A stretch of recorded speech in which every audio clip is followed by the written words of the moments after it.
Oh, we got 5 people in the line already. Ain't that something? They was waiting for it to go live.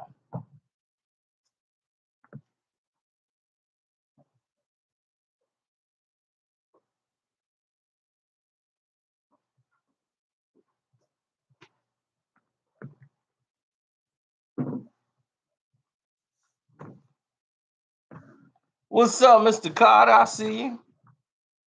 What's going on? Oh, this is going to be a very live chat. Let me tell you that right now. OVO Cino. That what y'all call me, OVO Cino? Y'all don't call me the realest man alive, the most informative man on the tube. The one that keep telling you things is going to come true, and they do. We taking calls, but not right now. We will. In this live chat, we will be taking calls. Now, let's talk about why we here. Hold on. Am I going crazy?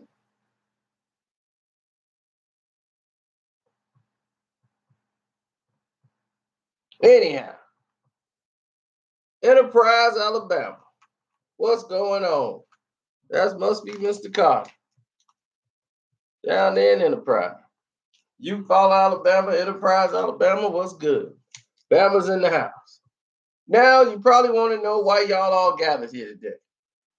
And what does that mean about what's going on with Drake and Pusha right now? I'm going to tell you. Hold on.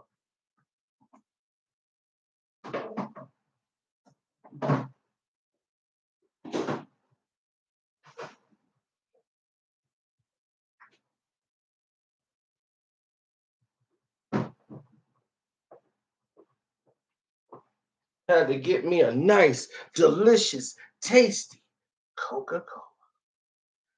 Except no substitute. Coca-Cola. Now, since Mr. Prince has been making his rounds, he's been on the radio stations, hitting them up, the airwaves, and been telling you everything that I told you Friday. Because that has happened, guess what took place? Pusha had a conversation with Ye, and Ye had to tell him, this is Houston, baby. We don't play with Houston, and we do not play with Mr. Prince. You think you a Pusha? Oh no, he gonna push your butt off the planet. You don't want to mess with that Mac Daddy. No, sir-ree. No way. Now, this is what Push got upset about. Now, he's feeling good because, you know, his album #1 in R&B rap and all this stuff, #3 on Billboard, you know, they celebrate stuff like that. Everybody else celebrate that. Like, yeah, we paid to be #1. Yeah. But when you used to seeing Drake, it's like, serious? You promoting that you're #3 and #2 and then #1 in rap R&B? Drake is like #1 in the world for like weeks, months. You're there for 1 week because there's nothing else really out, and you're not even #1. ASAP Rocky really was #1. They made some payments on your album so that you could jump ahead of him. They paid for the 1,000 records just so you could be #1 and you could have that little tag. Oh, pat on the back. Way to go, kid. But anyway, Push is upset because he felt, why is Mr. Prince, James Prince, able to go on radio and just dog us, basically? He's basically taking up for Drake, but he's dogging us, but yet we can't speak on it. Push cannot speak on the subject. Push is a little bit upset about that because they know they're gonna bring it up to him when he go into a press tour or for an interview. Now, when he go for an interview and they bring it up, what is he supposed to say? Because he's like, look, I ain't finna say like I'm backing down, and now he talking about dude got a song that could end my career. That's not cool. That's how Push is looking at it. And y'all might say, do Push got a point? Hey, I'm not taking a side. I'm just telling y'all what's going on. Do y'all feel Push got a point? Do we think Mr. Prince is basically saying too much and shouldn't be out here saying all this stuff if the beef is over?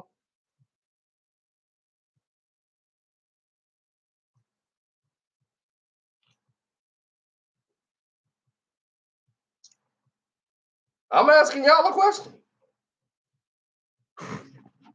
So y'all think because they came to an agreement of a truce between Kanye and him, Mr. Prince have not spoken to Pusha T. Let me advise you again. He has not spoken to Pusha T. Why? Because Pusha T is a worker ant. You don't speak to the worker ant, you speak to the boss. He spoke to the boss. The boss don't want it. The boss know what time it is. The boss understand you're dealing with a man who is a very serious human being. So when you know that you're dealing with a very serious human being, you deal with it in a very serious manner.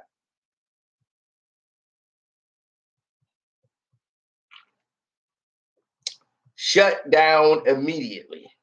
This whole dissing Drake, it's all over. Why? Because the man said so. The one that'll end everything. The real Thanos showed up. Mr. Prince showed up.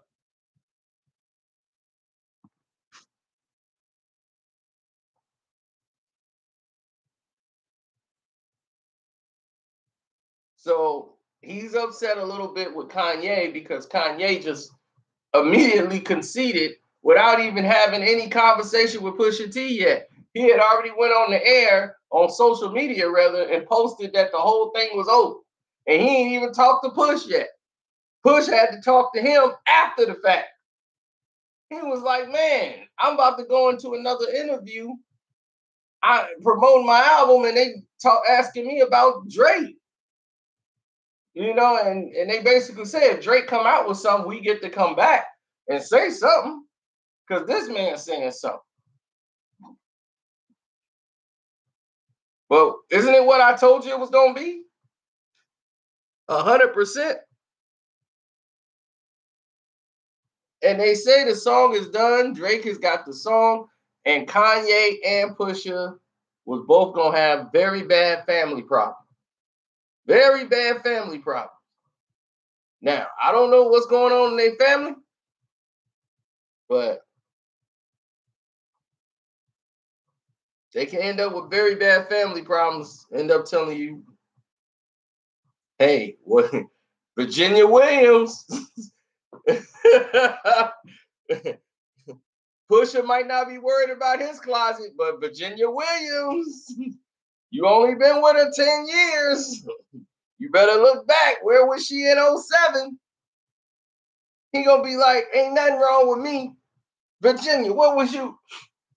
It was only one time. What you do?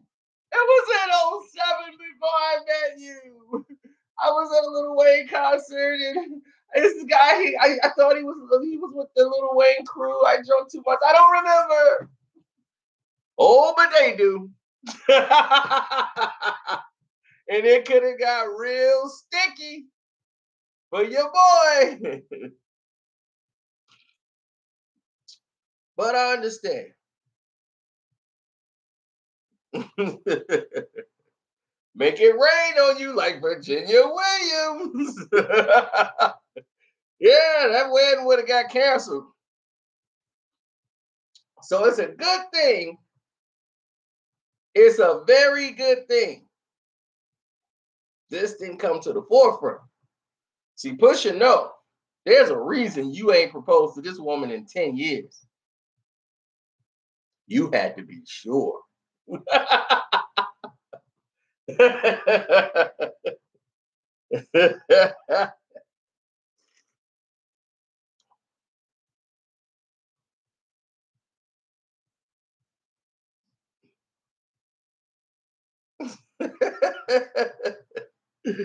Oh, yeah. So he was just a little upset. He's back in Maryland now. So that's where he's at. He's in Maryland, chilling, eating crab cakes.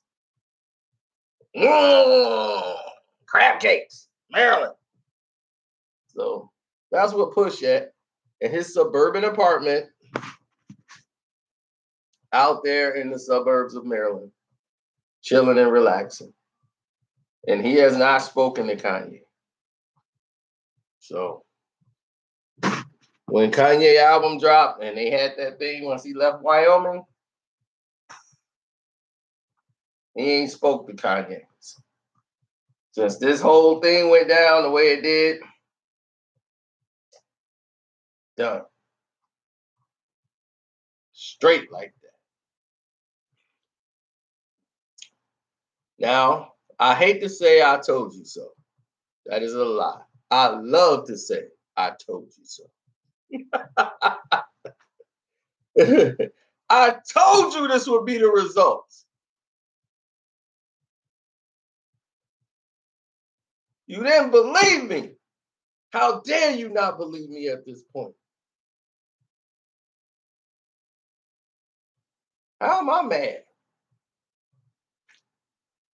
Do I sound mad to you? Is this the sound of a madman? Oh, I broke your dreams? What did I say? Did I tell them Mr. Prince is the one that ended all this stuff days ago? I told him he made the call to end everything. It wasn't Kanye. When Kanye made that announcement, I'm like, oh, don't you believe it was Kanye? Oh, no, this is all Mr. Prince. Mr. Prince.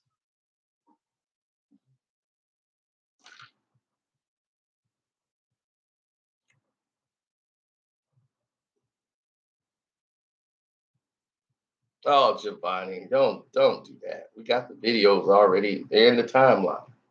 You're arguing with something that's already in paperwork. It's already the paperwork. Cake's been baked. Cake's been baked on that. Cake been baked.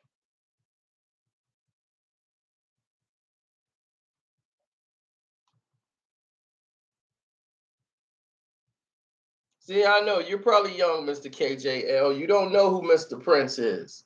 All you got to do is use your phone and Google J. Prince. And then you understand a lot of things about Mr. Prince. He goes all the way back to the Ghetto Boys and Scarface. He was the guy to put together Rap-A-Lot Records. Put Houston on the map. None of these guys would be getting that money down there in Houston if it wasn't for Jay Prince. And Jay Prince Jr., his son, him and Drake, he helped Drake out. And, you know, they got a partnership. Now he got a family to protect his interests when things get extra. And I told you when that song was dropped, I said, man, you got to be careful now when you start going at the family members and you trying to cross the line. But he was ready for you got to be ready for the ramifications of what happened. Now, here was your response, people. Y'all said 50 Cent made a song talking about the game, how his father molested him and his sister and all that stuff. It's called So Disrespectful. What, you ain't got to say nothing about 50 Cent? Now what? Now, you ain't say nothing about that, Karceno. Ain't that what you said? Ain't that what you said? Y'all thought you had me. Y'all said, ha, now do that. Get out of that one, Mr. Karceno. That's what you said. And you know what I said? The Game said that in an interview. That's how 50 Cent knew. He told everybody in an interview that he did. In the interview, he actually cried in the interview talking about this. So it was already out in the public. So it's free information. It's free game. He put it out there. So when the song came out, the people who didn't sit around and watch that 60-minute crap about him talking about his daddy and all the stuff that happened in his household, the people who didn't watch that stuff, they found out about it on the 50 Cent song. But Game put the information out first. So nice try. We've addressed all this. When you guys tried to make excuses, and then the people who are even younger, they use "Hit 'Em Up" as if that's the only Tupac song that was ever made. He said something about sickle cells. He said the Prodigy has sickle cells, and y'all love "Hit 'Em Up." We heard "Hit 'Em Up" and was stunned when "Hit 'Em Up" came out. See, you don't understand anything because you weren't around or born. It's not your fault, just wasn't here yet. When that song was out, people were shocked. It was applauded. They could not play it on radio. It was shunned. People had shut Tupac down. He can't do it. No way. We're not going to play his music. Nothing. He almost got banned from radio stations in Los Angeles. That's why if you watch the DVD or you go on YouTube and watch the House of Blues performance, what does Tupac tell you about it right before he starts singing "Hit 'Em Up"? Man, they trying to ban me out here in LA, but they want to play Fat Boy all day. So no, not everybody was accepting that. Only through social media, since you've been watching gangbanger rapper diss gangbanger rapper, they talk about shooting the baby mama, I'm gonna shoot your pops, I shoot your daddy, I shoot your head. Now you're like, ain't no rules. No, there's always been rules, and there's always been ramifications for those rules. I mean, Tupac died less than 6 months after that song was out. Do you realize that? He was dead in 6 months. Not from the song, but that energy that was left over from all of this song and everything else led to the atmosphere of Biggie being killed. So your point is moot. Do you understand trying to compare this, what he just did with Tupac, and saying it's okay to do? No, it's never okay to diss a child. It is never okay, to talk about killing people's parents or hurting people's parents or disrespecting their parents. Now, if the parent come out with a diss record or something like that, then it's different. But they ain't involved in it. Don't bring them in it. You said, well, Drake said Virginia Williams. He used her name in a metaphor because he just bought an engagement ring. I make it ring on you like a Virginia Williams. It's a play on words. It wasn't a diss, but okay. That could have opened Pandora's box for him to get a little vicious on Drake, but he went towards the parents. He dissed the parents, the mama, and the daddy worse than he dissed Drake.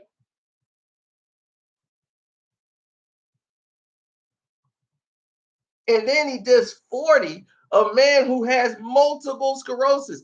I never knew he had MS. I never knew that till this song came out. And people were upset. And I said, whoa, now you offending a whole community. You're going to have problems. There are going to be some ramifications about this 40 situation. I was thinking the 40 situation was really over the bag. That was really over the line.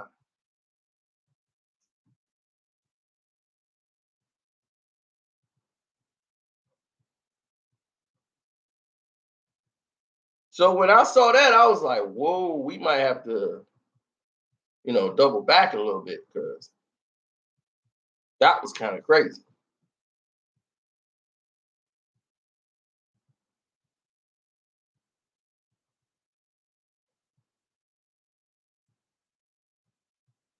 Did you not think that was crazy?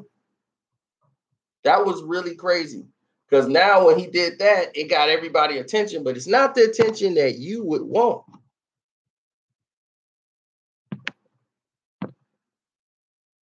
And now Pusha T don't want to have to talk it back because Drake then went and talked it back. So only thing Pusha got to do is shut up. But I guarantee you Pusha ain't going to say nothing about no Drake no more. I told you that, didn't I? I said, I bet you he don't say nothing about Drake. Period. No more. And you know what he doing? Everybody's on his timeline, right? What you gonna say about Jay Prince? Come on, Push, say something. That dude like, because you know who the real Pusher is. Push your butt right off this planet, boy. Don't play around. You ain't gonna play around with that. Now that we all caught up,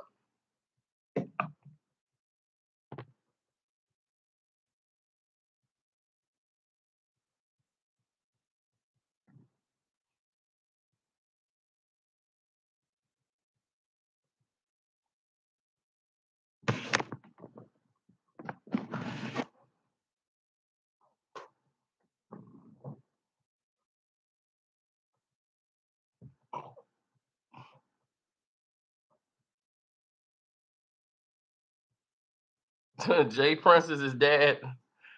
No, Jay Prince decided to shut it down. Jay Prince is about money. Let me explain to y'all what this is about. Jay Prince is not known for lying. Jay is normally about his money.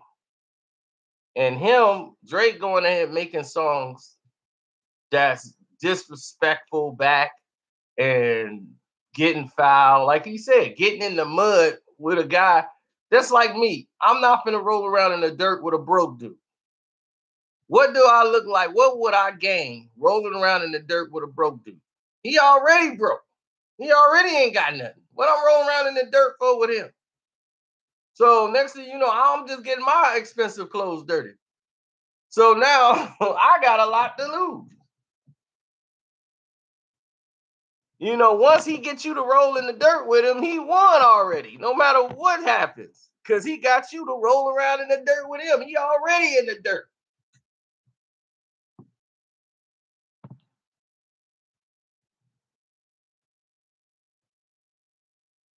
So when he heard this song that Drake was going to put out, he was like, no, we can't put that out. That's going to cause a lot of waves because Drake got a lot of pride, which means Drake was going to come out with another song. he couldn't let this ride no more. So he was going to come out with another song. Then the song was so vile, Jay Prince had to get involved. He's like, nope, I'm going to stop this right now because then that's going to get crazy. You put that song out, that's gonna mess up all the nights for what money I'm getting. I'm buying a new boat right off God's plan. In case you guys don't know, Mr. Prince is dang gone near a billionaire himself. Jay got money. He got an island. He got everything. He just looked like he has nothing. When you see him, you be like, this dude? Yeah, that dude. He's the man.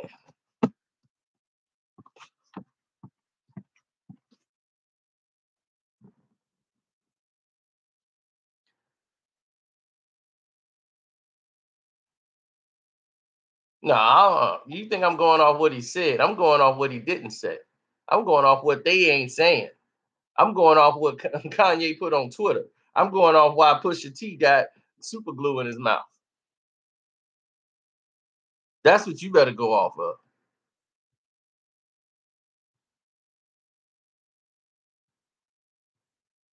That's power, bro. That's power. I told you. He got Kanye number like that and got him on the phone. Kanye was in a secluded place in Wyoming. He called him on a landline. Like, how did you get this number? Nobody knows where I'm at here. Look here, you know who it is? It's Lil J. Now, all this finna come to an end right now, and I've spoken, and I'm very serious about this. See, he talked real calm to you, and he talked real direct. I tried to give you guys an example, but you guys don't want to believe it because you guys are all caught in social media times where you think everything's okay. It's not. There's ramifications for everything that you do. So why would he let Drake? He did the right thing for Drake, and that's what you do. You don't let your artist, who's the number one artist in the world, roll around in the dirt when he gets to the mud because the other guy can't lyrically stand with you. You know, he can't do a duppy. He can't do that. He can't make a duppy. How he was lyrically executed from beginning to end, he couldn't do that. That was flawless. So how in the world you gonna take a flawless position like that and screw it all up and let him go and get in dirt and take people out, get all disrespectful? Then the women will be like, ugh, I ain't know Drake was like that. He can't say nice for what no more now. Look at what he did. No, you don't want him to do that. You want him making hits. Now, all you Pusha lovers, since you love it so much, okay, you want to compare his first week numbers to Drake's first day numbers? I said first day. Okay. Okay. Okay. Now we getting somewhere, right? He will do his whole album totals in a week. Less than a week. He's hoping his album goes gold. Hoping. No videos, no nothing.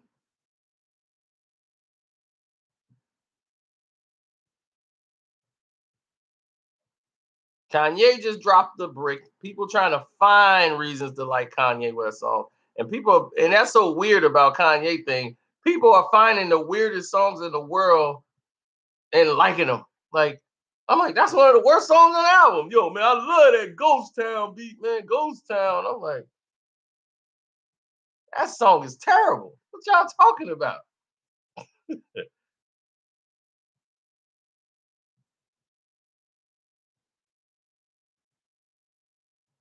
Yes, God Plan has a video. We're talking about Pusha. Pusha has no videos. They made a video out of the Jimmy Kimmel performance because they can't afford to have a video. That's how terrible things are over there. You know, when your boss don't have any money, it's kind of hard to work for a company that's in foreclosure. Big Sean then was keeping the lights on for a while.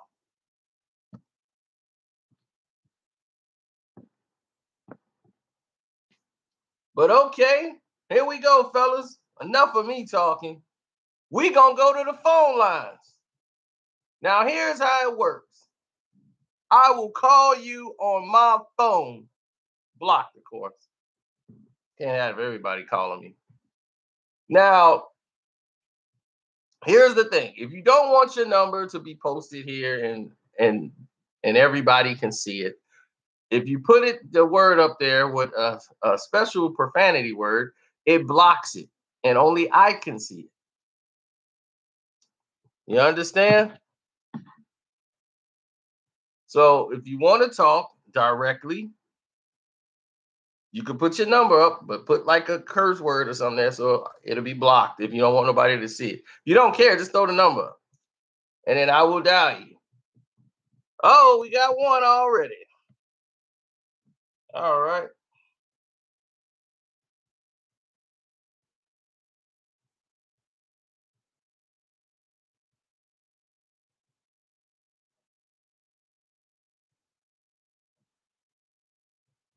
Make sure your phone can accept unrestricted call. Hello? Is this Davita? Yes, this is Davita. What's up, Davita? Hey, I watch your channel all the time, and you have me laughing about the situation with Drake and Pusha. Well, I thank you. Yes, I seen like 5 minutes ago. I don't know who it is, but they're trying to offer this so-called baby mother of Drake $100K to do an interview and talk about Drake. Nah, they're offering her $100,000 to basically do something for the porn industry. See, the porn industry is offering her those type of prices, but she's not going to take that money because she already has a deal in place. That's like ridiculous money, because if you do that, then that's going to mess up your chances for getting a better deal down the line with people like, Love and Hip Hop and things of that nature. And let's say she does have the baby by Drake, and the baby is Drake's. He will be paying money and making her sign non-disclosure agreements where she can't be on these shows. Celebrities do these things. They have an NDA. It's called NC NDA, uh, non-disclosure confidentiality agreement, where they're not allowed to do that, and they get a certain allowance every month. So that way it protects them. 50 Cent has one of these in place as well with his baby mom. Okay. That's why you don't see his baby mom saying nothing. I mean, not his first baby mama. The first baby mama crazy. See, he can't control her. The new baby mama he got, she's more industry, so she understands. She gonna keep modeling, doing what she doing. Yeah, most definitely. Like me, I'm taking Drake's side on this. I believe that the industry, like how the situation with Nicki and Cardi B, I think they're trying to take him off the number one spot and then using Pusha T to do this. But Pusha T ain't gonna succeed, and Pusha T's time is over. That was back in the day with Pharrell when it was hot like that. He's never put out no records on his own. Yeah, I mean the thing is that he did, but the problem is with Pusha is he never really had the commercial song that would make him like branch out. He always like, I'm a rap for the street, because people that do that, they only could do what they know how to do. Now, when he worked with his brother, they were able to come out with catchy tunes like Mr. Me Too and all these other songs when they were the Clips. Then when he came out with when he went, independent, he was writing for everybody. But he can't really put the song that's gonna resonate over, like even on this album he got now. What radio song do he really have that women or anybody else could be like, hey, I want to hear that in the club? Nothing. Nothing on there. Right. So he made a fool of himself, and if Drake would have put that out there, it really would have messed up not just with Kanye, because it just didn't be called out. How you gonna diss Drake when he wrote that song called Yikes? And they're saying that's the best song on his album. Yeah. And that's the thing. And that is a very true statement you just made. And I'm saying that's the best song on the album. And the thing is that Kanye knows Drake has an ability that, see, that's the thing. They hated MC Hammer. MC Hammer ain't never did nothing to nobody. He was the nicest person in the human world. All he wanted people to do was dance and have fun, and they hated him too. Anybody who's number one, who don't do what you do, and you can't do that, you gotta hate against it to try to make people look at you like, nah, man, that sucked. He sold out. He'll sell out. Look at me, I'm keeping it real. So now they turn to him, and that's what they doing with Drake. Drake doing something they can't do. They can't talk about him being an R&B guy. He sings. So what? That's what he does. He came in the door singing. He's been. But he's a talented person. Yep. And they need to let that go. I know that these record labels, they're trying to cash money and Baby and stuff like that. They're trying to take him off the spot. That's what a lot of conspiracies are out there saying. That's what they're trying to do. Jay-Z is playing in this because of the title situation. Yeah, Drake with the Apple, all of that stuff is hatred, you know? A lot of hatred, and I just hope he continue to succeed in his life or whatever, but Pusha T and stuff, they need to sit down. I mean, let it go. I agree with you, because I never thought about that, because you got to remember something, too. You brought up a good point, Davida, because Jay-Z and Drake was actually a part of Tidal when they first started. Drake was a part of it. And then Apple came and offered him a $30 million deal. He took that and ran. He's like, look, Apple came with $30 million. I'm out. But initially, he was going to be with Tidal and Jay. He was with them. It was him, Kanye, Drake. They were all going to be together. And then when they came with that $30 million, he was out the door real quick. So yeah, you never know. Jay could be behind there sending everybody, telling Kanye what to do. But I doubt it. But it's our opportunity. You never know. You never know. Yep. So all right, but thanks for calling though, or being available for me to call you. All right. So I'm gonna go ahead and call some of these other people before the lines get like super packed. Okay, then. All right. Bye-bye. All right. Thanks, Davida. Look at that, Davida. Then came in and gave us some education, and we get a female's perspective. A female perspective right off the bat. How about that?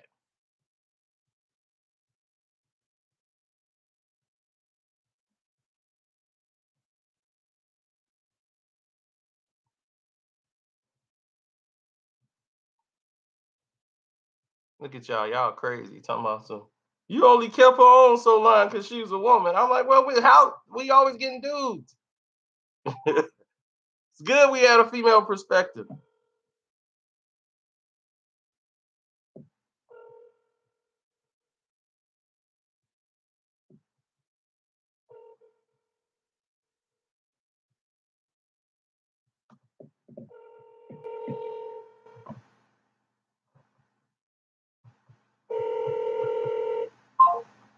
All right. They weren't available. Let's see what we got here.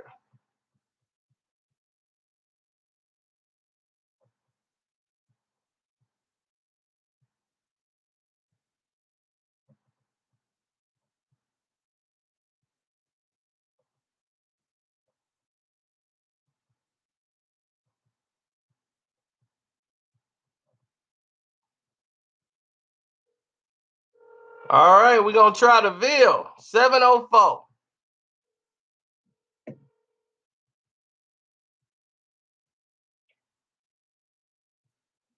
Is this the Ville? All right, what's going on? You on? Yeah. I don't know what Drake situation is. I said a lot of excuses been made up for Drake. I know Pusha T ain't been popular as he did before his time, but y'all gotta admit that, man, this is a rap battle. I don't see why y'all keep talking about how much money a person got, this type of bag they get. It's beef, it's rap. He called up Big Daddy J Prince to settle the beef for him. He took his head, all of the day. That about dancing and all that. Drake gonna make his record sales. He gonna get his bitches to pop their ass in the club and soft niggas to doing their little dance. But when it comes to battle rap, shit like that, you gotta give Pusha T on that one. I disagree. I think Drake had the better song. Duppy Freestyle was way more efficient than his diss record. His diss record was more disrespectful and foul. But if you listen to it, he disrespecting his mother, his father, his baby moms, his kid, and all that. It just had shock value to it. Then he disrespecting 40. So I'm like, those guys got it more than actual Drake. But he used them to go at Drake, and I understood what he did. It just wasn't, it didn't flow well to me at all. It was just more of an abrasive song where it's like shock value. Like, because right now, people not even talking about the song.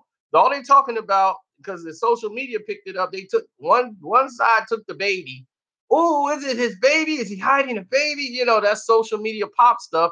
And on the other side, they trying to, hey, man, that's blackface. What was he trying to do with that? So they ain't even talking about the song. The song is stopped. People are only talking about those two things. You talking about nothing. He pretty much right about Kanye on the record. He really ain't taking shots at Pusha T, but No, he didn't. He took a lot of shots at Pusha in that song. Not really. You want his soft shots. There was nothing that Tupac fucked nigga's wife. You trying to take that disrespect? That was very disrespectful. Okay, so why is this disrespectful what Pusha T doing? It's both of them are disrespectful. See, that's the thing. Y'all are getting it twisted. You acted like everybody was cheering when that Hit 'Em Up came out. When Hit 'Em Up came out, people weren't cheering. We just talked about that. Tupac almost got banned off every radio station. Hit 'Em Up wasn't playing. They wasn't playing Hit 'Em Up. Hit 'Em Up almost got him banned. Video did not come out. Tupac was dead when Hit 'Em Up video came out. No, it wasn't. The record was big through underground. We blew that up. Then we blew Hit 'Em Up because we heard it on the late night hip hop radio. No public radio was playing those songs like that. You did not see Hit 'Em Up video. See, I don't know how old you are, but when 95 was out, 96, 95, when Hit 'Em Up and stuff was coming out, that video came out on VHS after Tupac was dead. Nobody even knew the video was even made for Hit 'Em Up. I mean, yeah, he's got the industry hyping him up, yeah, but does he make good music? Yeah. When I go to the club in the hood, people, they bump Drake. Drake come on every 3-4 songs, and this the hood. They play both with Gucci Mane.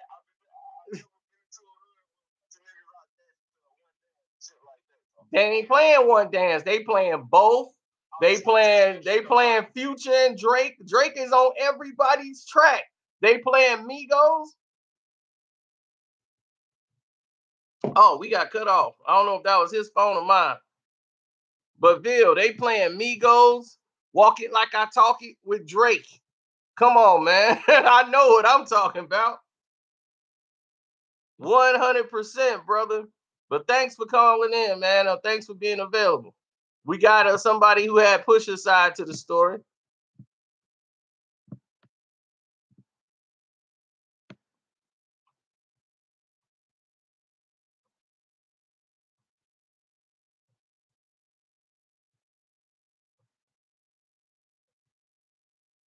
And that's cool. I need somebody to bring some other ears to the table.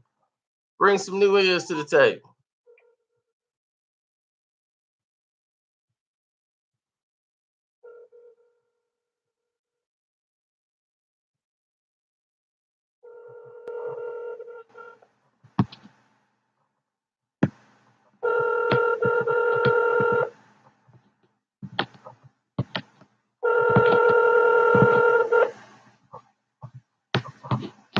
You have reached the voicemail box of 8504.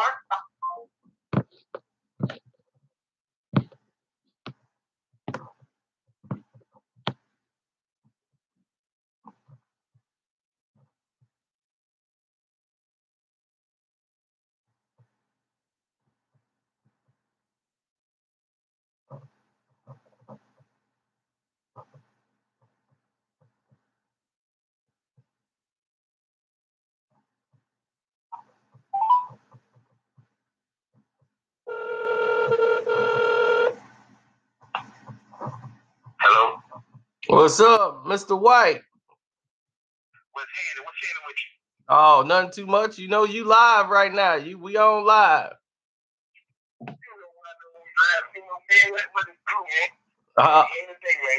Oh yeah. No matter what you say about Push on your man, right now Drake the sauce, man, and you can't deal with the sauce, man. That's the shit, God. And at the end of the day, that's the man right now. Look, Pusha can rap. No one ever took that away from Pusha. But if you compare the Duppy song to this story of Adion, it's not even close. If you look at the way it's rapped, No way.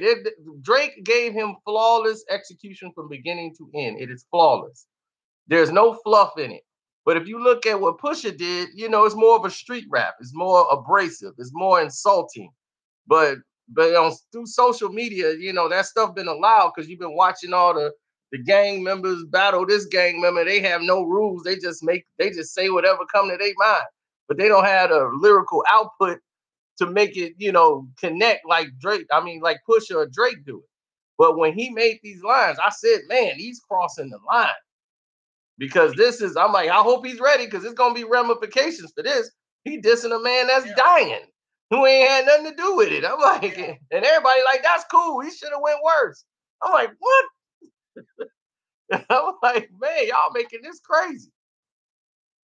I was in the streets and I was flying through my old neighborhood and we got an argument by Pusha T and Drake. And at first I was on Pusha T's side until they kept pushing for the. I was like, man, what the fuck you mean, man?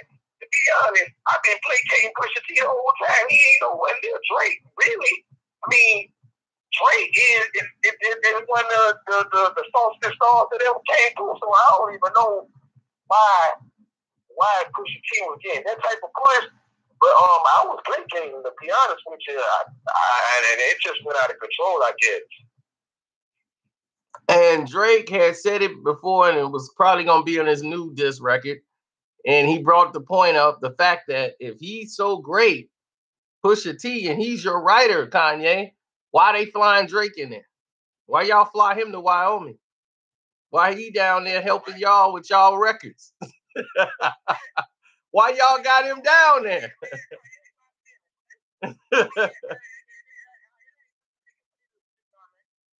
Nothing they can say to him, man. I mean, they not even they can't touch him.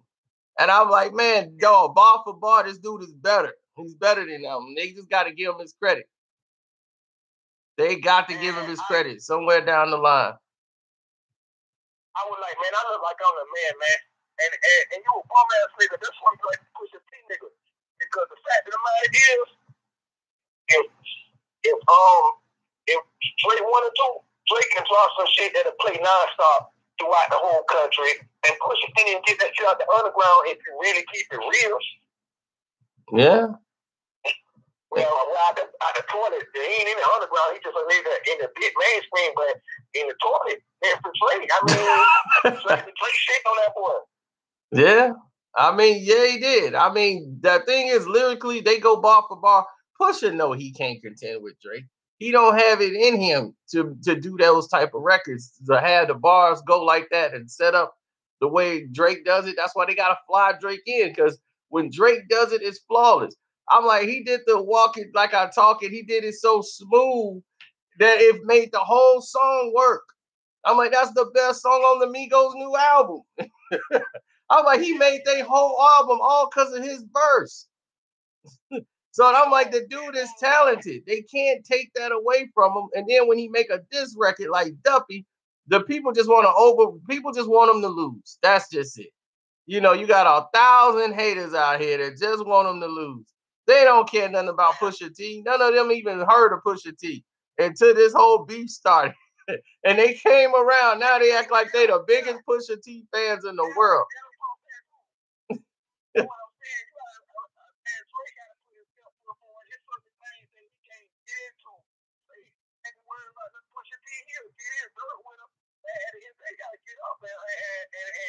push the way to do that. And you got to put your foot forward. And that's what Drake's doing, man. Drake ain't even really playing for real with that boy, man. I mean, Drake to drop some stuff that'll kill that boy. I wouldn't sit out in the toilet with Pusha T. They don't walk you like you're talking Drake over that shit, man. That's just Migos. Yeah. You gotta get up, man. Drake will kill everything in the way back. I mean, if he run into some niggas that spend some lyrical thing, he may struggle, but just to y'all, but not to me, because I'm just online placating for the most part. Yep. I'm placating whoever Drake beefing with for the most part until somebody gets bigger than him. And Drake just got his pimp game strong, man, and money long, man. You can't deal with that. And nobody can deal with that, man. Drake got too many resources, too much money. He too commercial. They love him out here and he's great. Really. They don't want to say it because he don't really totally identify himself with the streets. But like you say, he is the person that they play the most. And it ain't even close. Not even close. I'm like, I'm in the hood all the time going to the clubs. And I'm like, dude, I know what they playing.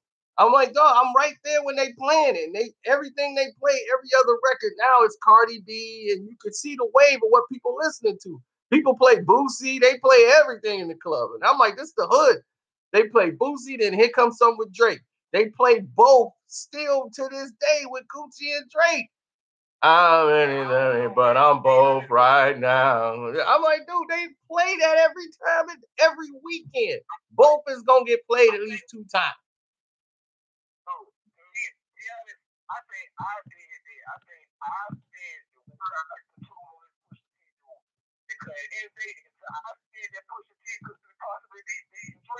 Nobody want to say that stuff. You can already stay in the right stuff.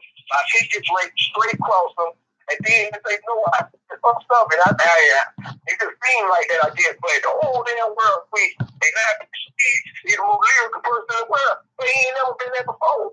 You might want to shut the fuck up, sweep that around, and call you, and get a fucking clue, because at the end of the day, that shit ain't the case.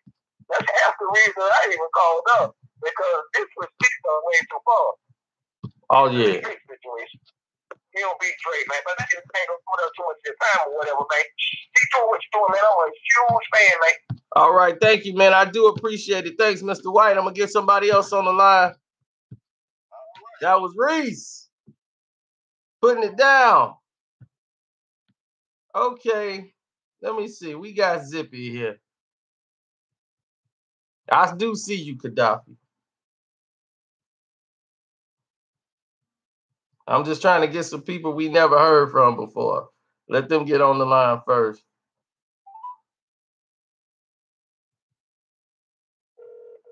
Gaddafi Paul.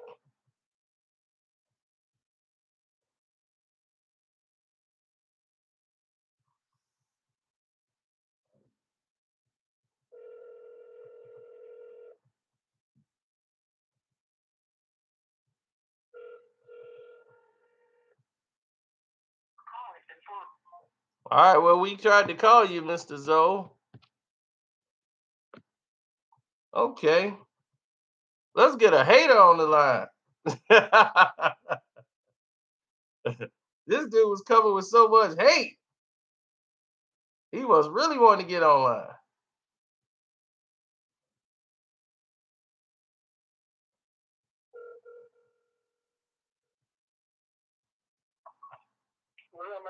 What's going on, man? You was coming with all that hate earlier. What's going on?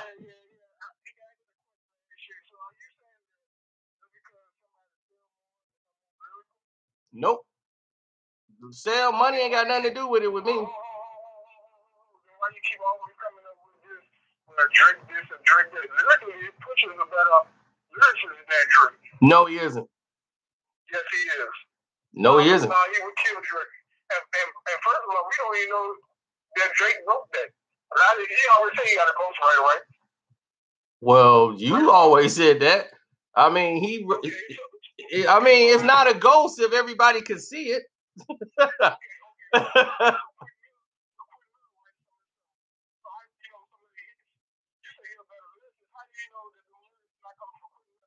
How do you know that they're not coming from Quentin Miller? Oh, I don't have to defend myself because I'm not the writer of these songs. But I can tell you this much.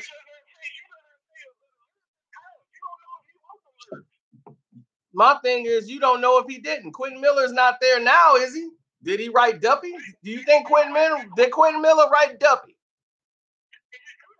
No, he didn't. What you mean he could have? No, it ain't. What? I mean, he ain't in there. You think Quentin Miller wrote a song dissing himself? That would be ill. Have anybody ever worked with Drake? Yes. Have anybody ever worked with Pusha? Oh, wrote for Drake? I wouldn't say write for him. I say collaborated on the song. Yeah.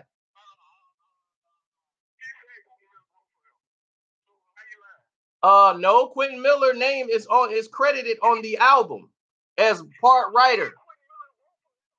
Yes, he did. He wrote for him on that album.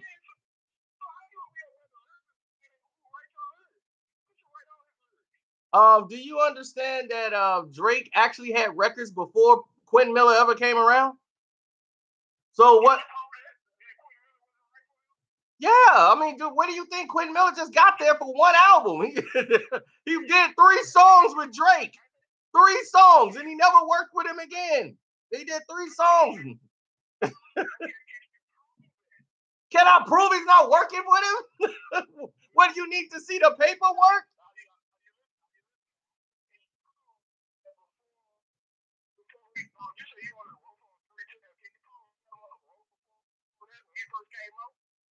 Yes, I could prove that Quentin Miller. Yes, I could absolutely 100% prove it. I will go down to the employment office and go down to the store, the Publix that Quentin Miller was working at for those years that he was there working a double shift, and we'll go down there and ask his boss, how long has Quentin Miller been working here? Why would he be working at Publix and you thought he was out when he came out with his first album? Do you realize Drake wrote songs for Nicki Minaj and Lil Wayne?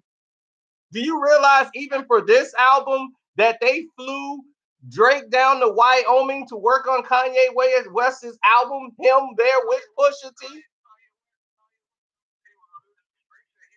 No. Stop. Drake is the one they flew in there. So if Drake, why would you fly him in? Why wouldn't you fly Quentin Miller in? Oh, no. Stop. No, Pusha was there too. Now Pusha write for Kanye. So why you gotta get Drake in if he got Quentin Miller writing for him? Why you got Drake coming? Huh? What? Go ahead. I didn't. Go ahead.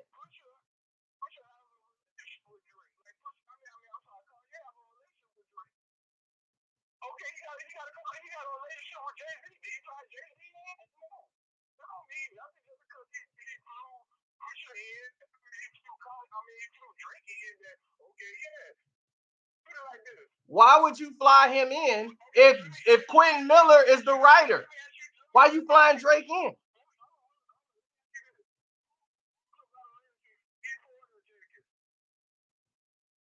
You say who's a better lyricist, E40 or Jadakiss?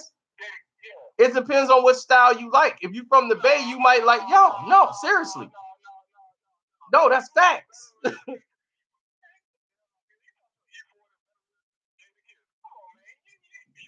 Dog, I'm serious. I said it depends on where you are.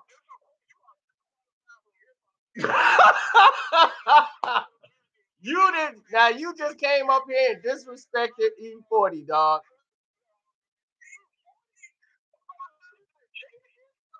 It depends on where you are, dog. E40 is getting, if you in the Bay, dog, he got his own language. Do you understand a man who got his own language? I didn't say everybody in the Bay. I said it depends on where you are. There are certain people in the Bay.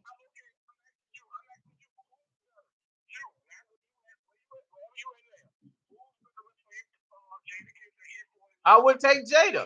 I would take Jada in that situation. Who sell more? I really don't know.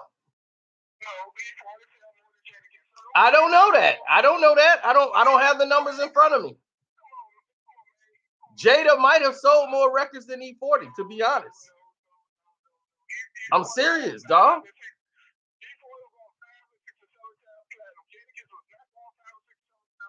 I don't know.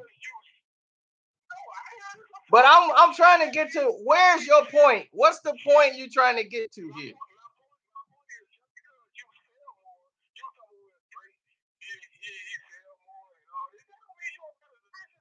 I did not say Drake sold more, and that is why he's a better. I've told you Drake was a better lyricist. No, I didn't. That was the other guy who was on the phone. That was Mr. White telling you that. Mr. White was telling you that.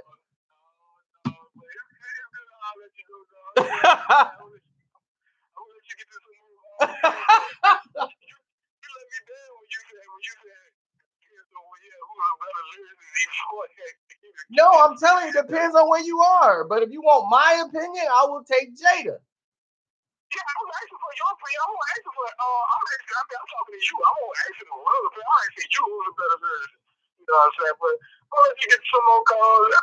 All right, man. It was good hollering at you. Oh yeah, Bone Thugs, yeah, all day for sure. And I wish people do songs with Busy, because Busy, I'm like, dude, you put Busy on the track, he would definitely murder a lot of these beats. I'm almost 40, so I know about this. But yeah, it's good to holler at you, get the other call. Hey, look. Yeah. Pusha kill that beef. It's over. Pusha kill it. Let it go. Let it go. Hey. I ain't saying it because I'm from VA neither, but all right, man. We gonna get somebody else on the line. Thanks, man. Appreciate it. Man, y'all are cracking me up today. My man said, how do we know he didn't have Quentin Miller when he first started rap? Oh, man.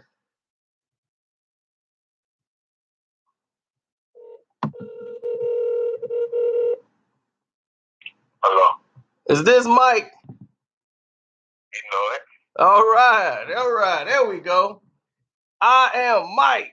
What's going on? Not much, man. So what's your take on all this?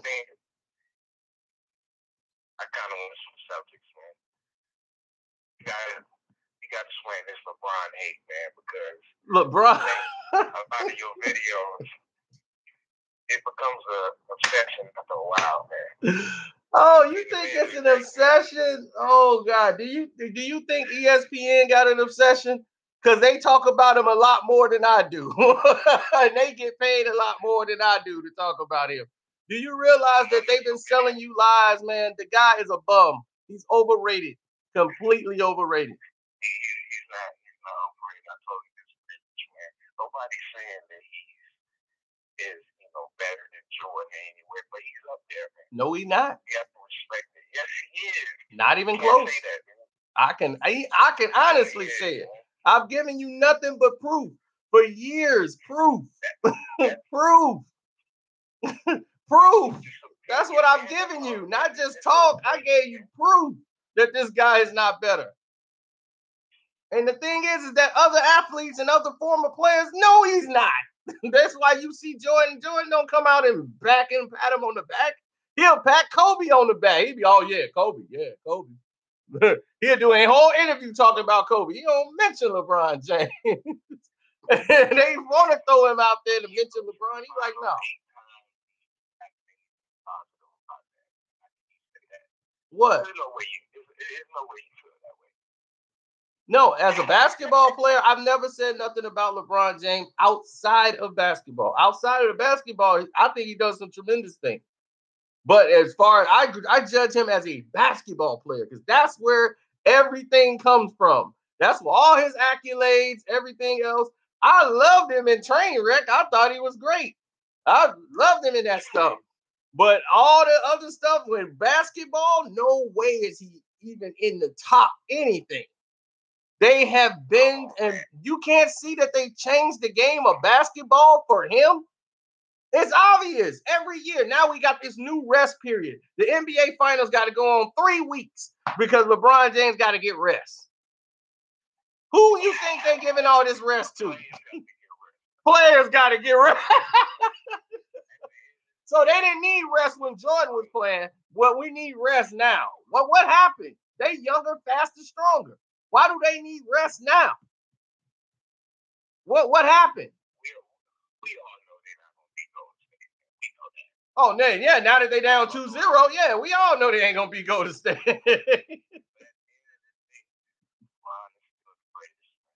No, he isn't. And I won't. And I won't. There's no need to.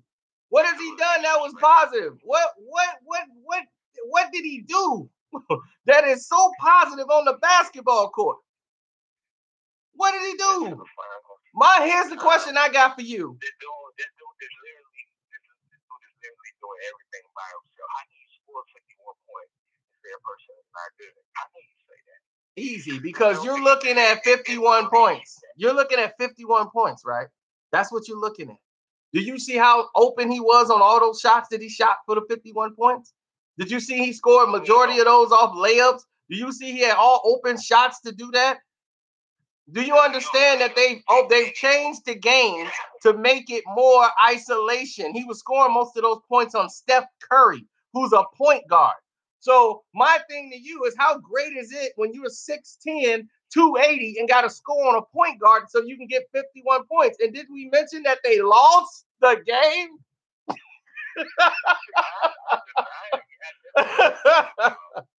See, his problem is, this is the problem with LeBron James.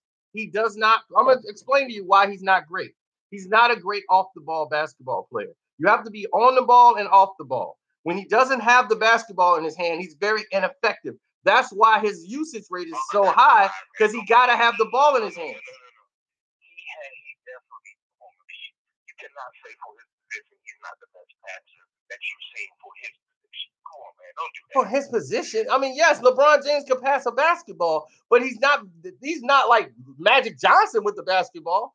Then you know why he's not? He's passing to somebody. He's not really, oh my gosh. He can pass a basketball.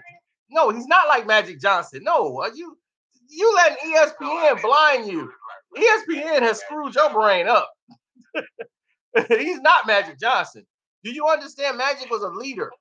Magic played on an all-star game, and you know what Magic would do? He would have them running transition fast breaks. Have you seen LeBron run a fast break making a dime pass? Are you kidding me? LeBron makes a pass to somebody. It's one pass, a zip down the lane. He can pass the ball. I give him that. But they ran plays. LeBron played playground basketball. They run 2 set plays. They run a 4 out, and they run a high pick and roll. That's it. He takes the basketball. He can't play off the ball. He takes the ball and dribbles all the way to half court and get a running start. That's not basketball. That's playground blacktop. Everybody knows that's why they lose to teams. You know why they lose to the Spurs and all these teams? They play basketball.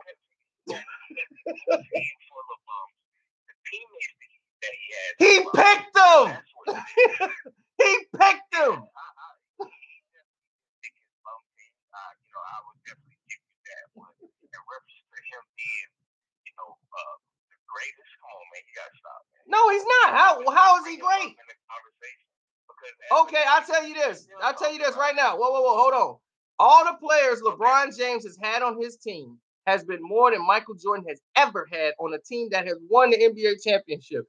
The first Chicago Bulls team in 91.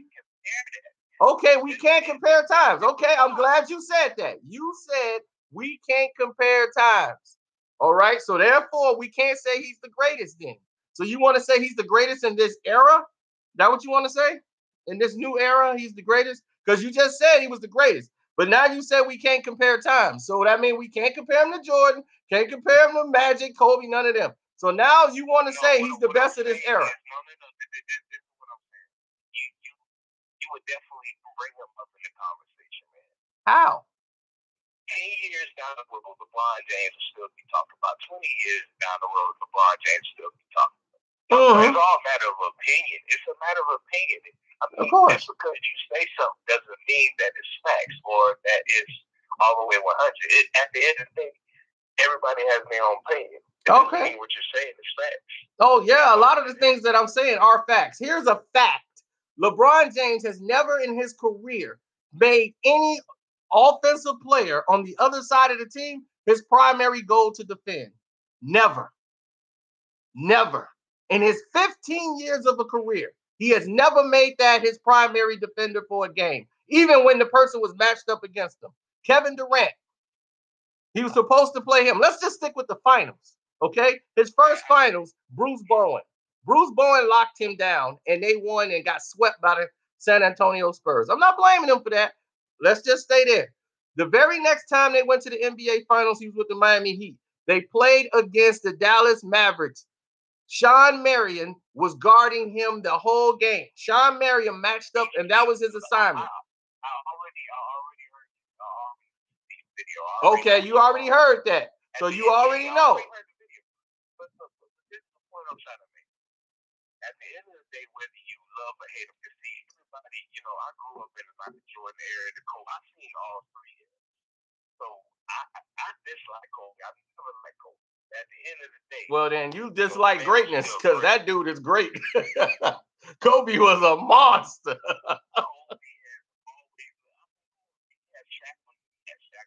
Shaq wasn't there. What happened? Shaq was holding him back. No, Shaq carried him. I mean, Kobe carried Shaq.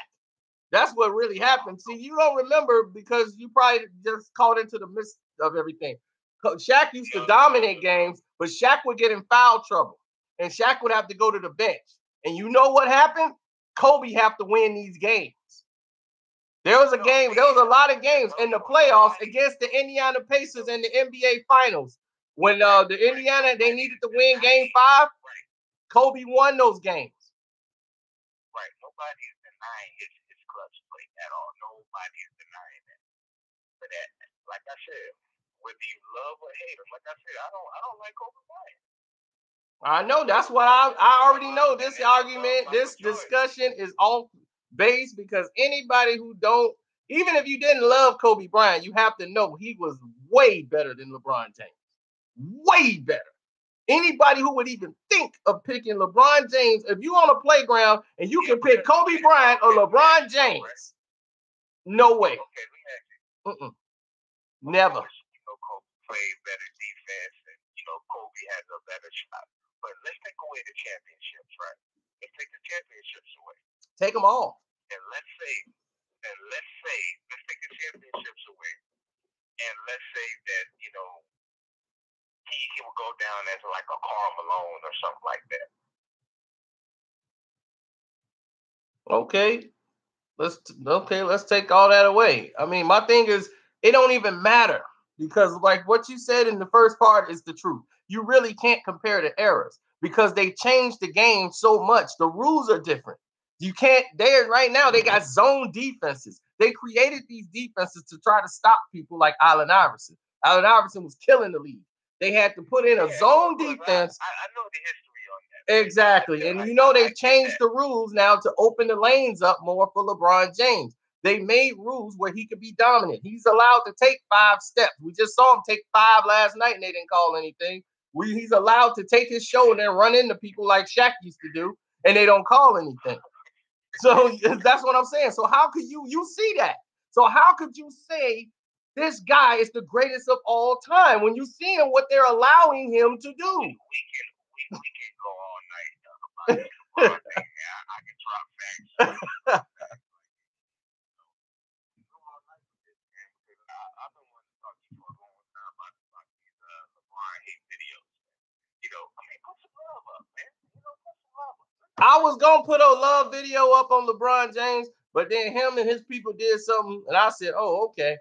I was gonna put an actual video up of something good that he did about something. I was gonna put a video up called "The 5 Things I Like About LeBron James," and that was the name of the video I was gonna make, and I stopped it because they did something they should have done, and I was like, "Oh, okay." They got mad at one of my videos and wanted to try to get it taken down. So we was like, "Oh, okay." Now we going to war.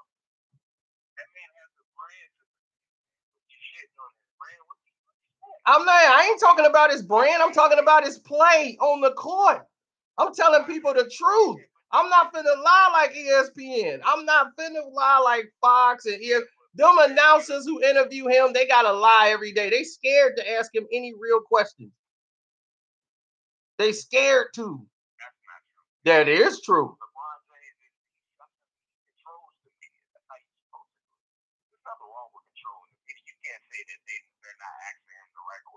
They're not. He just walked out. He walked out on the guy because he didn't like the fact the guy kept asking him questions. And then you know what they told him? Hey, you got to be better next time. You know what happened with the guy next time? He made sure he didn't say anything wrong that would get his credentials removed and he'll be kicked out. But they did speak to him.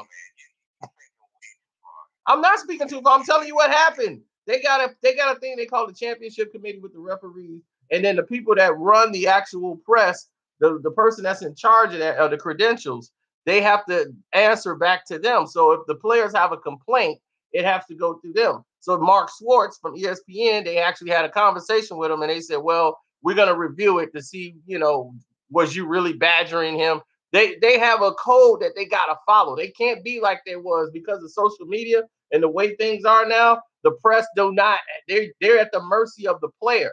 Before, when it was the newspapers, the papers controlled everything. Like during the Jordan era, the press were gods. Now they don't really need the press. They can go online. Anybody can make a story or a video. You know how many people making videos now? So the press really got to be like they're at the mercy of the players to give them interviews exclusively or do the interview so they can write up their piece, because most of them are not even needed no more. That's why the newspaper, nobody really buy newspapers no more. The world changed with the media. That's why they're like, oh, hey, hi, can you please give me an interview? They're really nice to the players. It's only a few that might be ironclad. That's because they work for a local paper and they ain't going nowhere.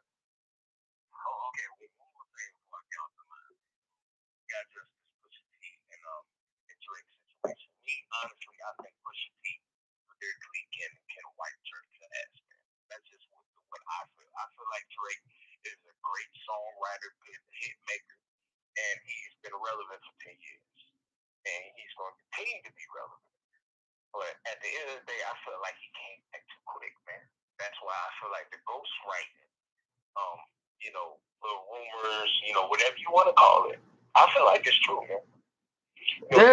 There's no rumors or nothing. I mean, there was no rumors. Quentin Miller wasn't hidden. They know Quentin Miller wrote because he got credited on the album as a writer. There was no ghost to it. He got credited.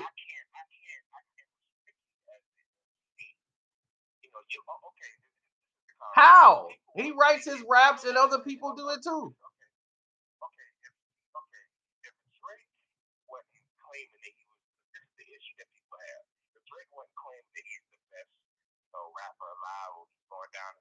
He didn't say that. He never said that ever. Never said it ever. But go ahead. He never said he was going down as the greatest rapper alive. He's an R&B singer and / rapper. Period. Lil Wayne says he's the greatest alive. And Lil Wayne don't write for nobody. Lil Wayne writes a little bit. He freestyles most of his raps. Drake writes. Drake writes for Nicki, and he wrote songs for Lil Wayne. He just wrote for Kanye West. So my thing is, if this guy is sitting there in there, they just flew him in with Pusha in Wyoming. That's why Drake's like, this thing is phony because y'all just saw me down there writing for y'all. He was down there writing for Kanye's album. So I'm like, man, how y'all gonna sit there and diss the man talking about he don't write because he got a guy to help him write? They knew what they were doing. They was just setting him up for this. But Drake don't need Quentin Miller. He made 3 albums before Quentin Miller even was heard of. He was helping the guy. The guy was working at a supermarket. He was like, man, you got good songs. I'm gonna help you out. It's called a collaboration. DMC used to write for Run. Run didn't write no rhymes for Run DMC. DMC wrote all the rhymes. It was known. It was never a problem. So people made this illusion up. Oh, you can't be ill if you don't write your own rhymes. There's plenty of people that didn't write rhymes. I'm like, man, there's plenty of them. They history. Big Daddy Kane wrote for people. Everybody wrote for somebody. Biggie wrote for Lil Kim. He wrote Lil C stuff. Jay-Z wrote for Foxy Brown. Everybody was writers. So it was like no problem. It's the person, some people could rap better than they could write. So that's why some people collaborate with each other and they have ideas. Wu-Tang is always like that. Every song you hear from a member from Wu-Tang, that's like 15 members that then made that one verse. Just like that. Ghostface, Raekwon, all of them all be in the room and they'll be coming up with lines and they'll say, okay, well, just take that line out. This one sound better. Put that one in there.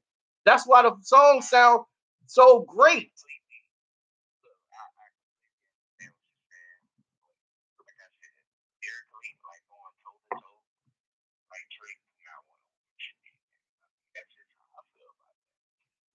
Lyrically, there are two different type of rappers. There are two different type of rappers. Drake is sick with it.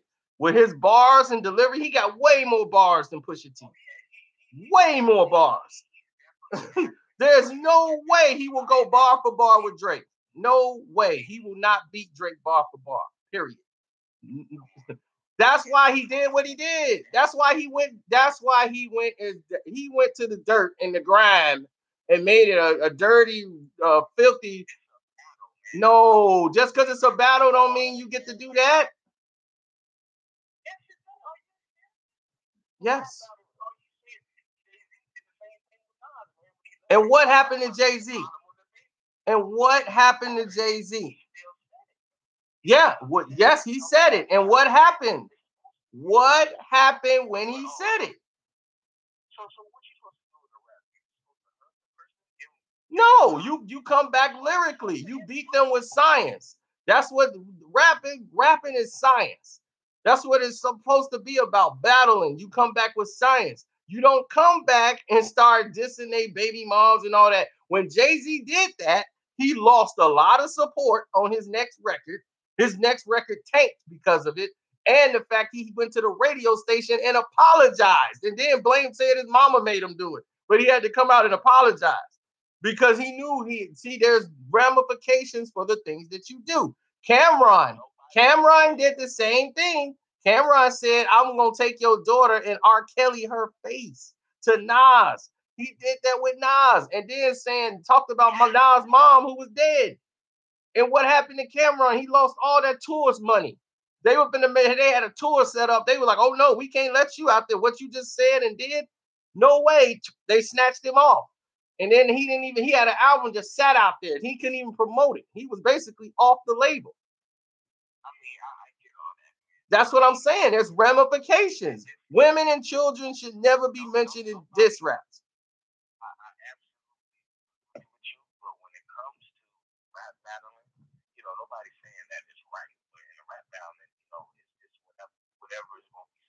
No, it is not. That's what we just gave you an example of that's not the case. No, you're not. No, that is not what you're supposed to say. You're not supposed to say the most because okay, you can say it, but there's gonna be ramifications behind it. This has shown you that. Every battle we just talked about, I just told you that. I just told you these things just happened because they said that. Like I said, Pusha T, like come on, Drake, like seriously, dude, you're not fucking with Pusha T, and trust me, I love them both, man. I like him too. That's the thing. People think I hate Pusha. I don't hate Pusha. I'm the one who rated his album and said this is the best thing since Exodus. The Exodus was the best one to me that he put out. Yeah.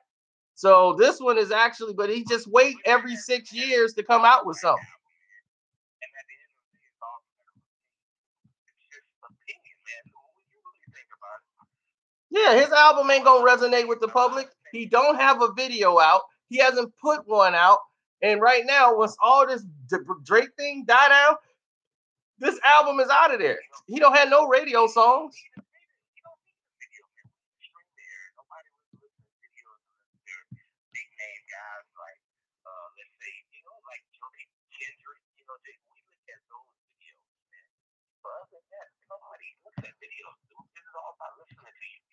So basically, what I'm trying to make when it comes to Pusha T, that doesn't apply to him. Everybody is not going to get into the game trying to be the top guy. Some people just gonna find their groove in their space and they stay in their space. There's nothing wrong with you being an underground guy and you tapping at the top guy. Just for Drake even fighting that shows you how sensitive Drake is, and that's facts, man. You know, we can go back and forth with that as well. Like, Drake been sensitive for a while. Of course he's sensitive. One, he's light-skinned. Two, he's super sensitive. One, he light-skinned. That comes with it. And then the second thing is he felt disrespected. He was just out there. And it's like, you gonna say this about me and I just left there? Imagine somebody invites you to a barbecue.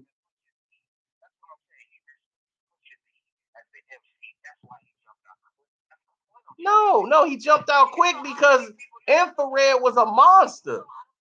Infrared was a monster. That beat is a monster. He didn't even sound like that.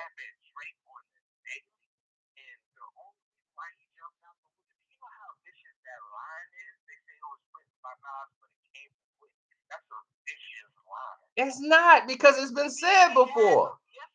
It's not a vicious line. It really isn't. It said it was written, like Nas, it said it was written, but it came from Quentin. Meek Mill brought that up last year, or 3 years ago. So that's it's nothing new. He ain't talking about like Quentin right now. That's y'all act like he's just saying it like something brand new. That's old.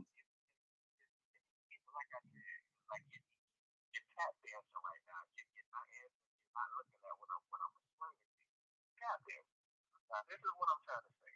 But Drake could jump out the window over a little tap that Pusha T. Again, Pusha T. He respected Pusha T enough to the point. I tried to answer your question, but you didn't listen. He made a whole entire song about Pusha T. Pusha T gave a jab. Do you understand what I'm trying to say? Okay, now you want me to now I'm gonna answer your question. I already remembered what you said, but I was trying to answer, but you were still talking.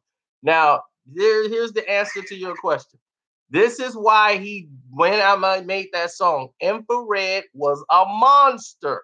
Okay, that beat was hard. And he didn't really say too much on the song, but the fact that he was dissing him and the fact that he just left there, that was the thing that really ticked him off. See, he just left there because they flew him out to Wyoming to work on the record. So he just left there. And then he's like, man, you saw me out there writing. Then you come at me sideways like this. So now he's like, oh, okay, this was what they was doing all along. That's why he's saying, I'm helping my enemies eat. These dudes are out here playing. It's like you threw a barbecue and invited me over, drove me out there. And then as soon as I left, you talking about dissing me on some stuff that happened way in the past.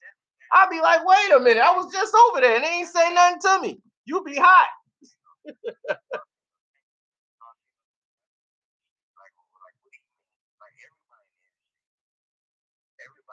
helping, another artist write a song. We in a ghostwriting mumble rap stage right now where all the bullshit is winning and the lyrical people are, barely, hanging on, unless we're talking about the J. Cole's, the Kendricks, and, the list goes on. Yeah, you're right. We can name more bullshit rappers, that's winning right now, like Lil Uzi Vert, Rich the Kid, when nobody's saying these guys can't make hits, but this is bullshit. They ain't talking about that, man. That's true. Like, they not talking about shit. So that's why this battle is so exciting and important to me, because like I said, you got the top guy going at an underground lyrical guy that just basically just sticking to his core fans because he has no choice. But you would be a fucking fool to think that Pusha T is going to outsell Drake. Nah, that's never gonna happen. I'm gonna see if I can get some suckers. That's what I'm trying to do 1 day sales to like bait people in. But we never gonna get that. But I'm glad you called, man. I'm gonna get out of here. I'm gonna call some more of these people. They mad. They like, man, get me on here. All right, well, yeah, we got on the road. But yeah, let me go ahead and call them. All right, good talking to you. All right, I'm gonna call some more of you people. I know, my bad. I lost track of time. People like, what's going on, Cito? Get me on the line. And I'm trying to go and find the number. It was just on here. I think it was Calvina. I'm trying to find your number, Calvina. So slow up. Because I knew you was next.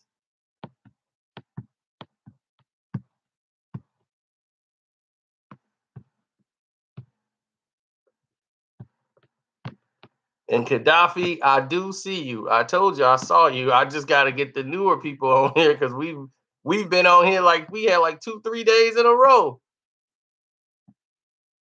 At one point, people was like, man, him again?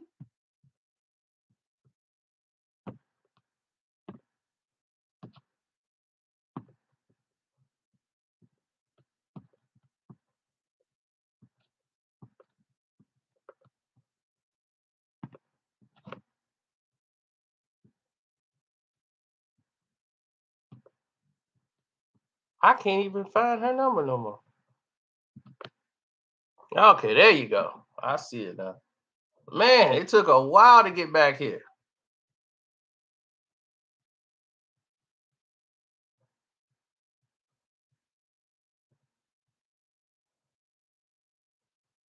All right, let's see it. Oh, I'm sorry. I screwed that up.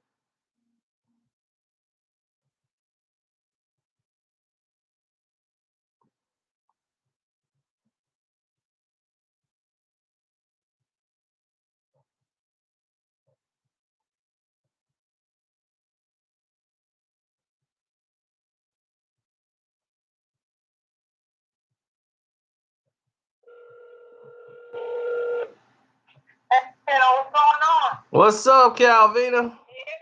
Yep, I got you. How you doing? I'm all right. I'm hanging in there.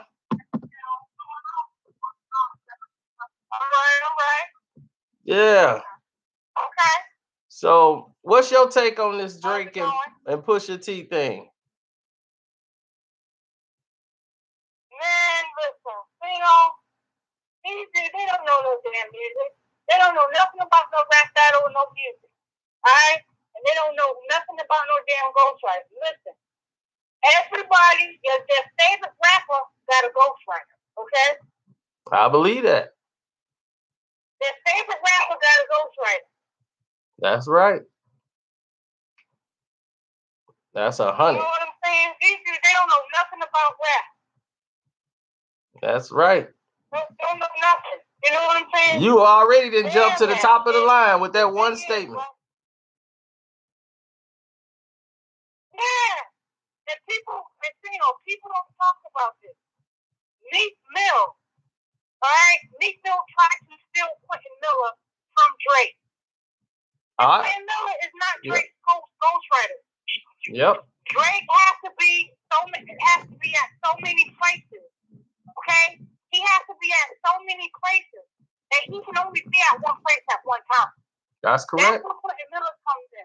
So if he has to, you know what I'm saying? If Quentin Miller has to fill in for Drake, most of the time, people do not realize that. But here's the thing. They only collaborated on that one album for a couple of songs. Quentin Miller has not been around since. They don't work together. They're not friends. They don't even keep in contact now. He's doing his own thing on his own. Quentin Miller ain't been there since 2015.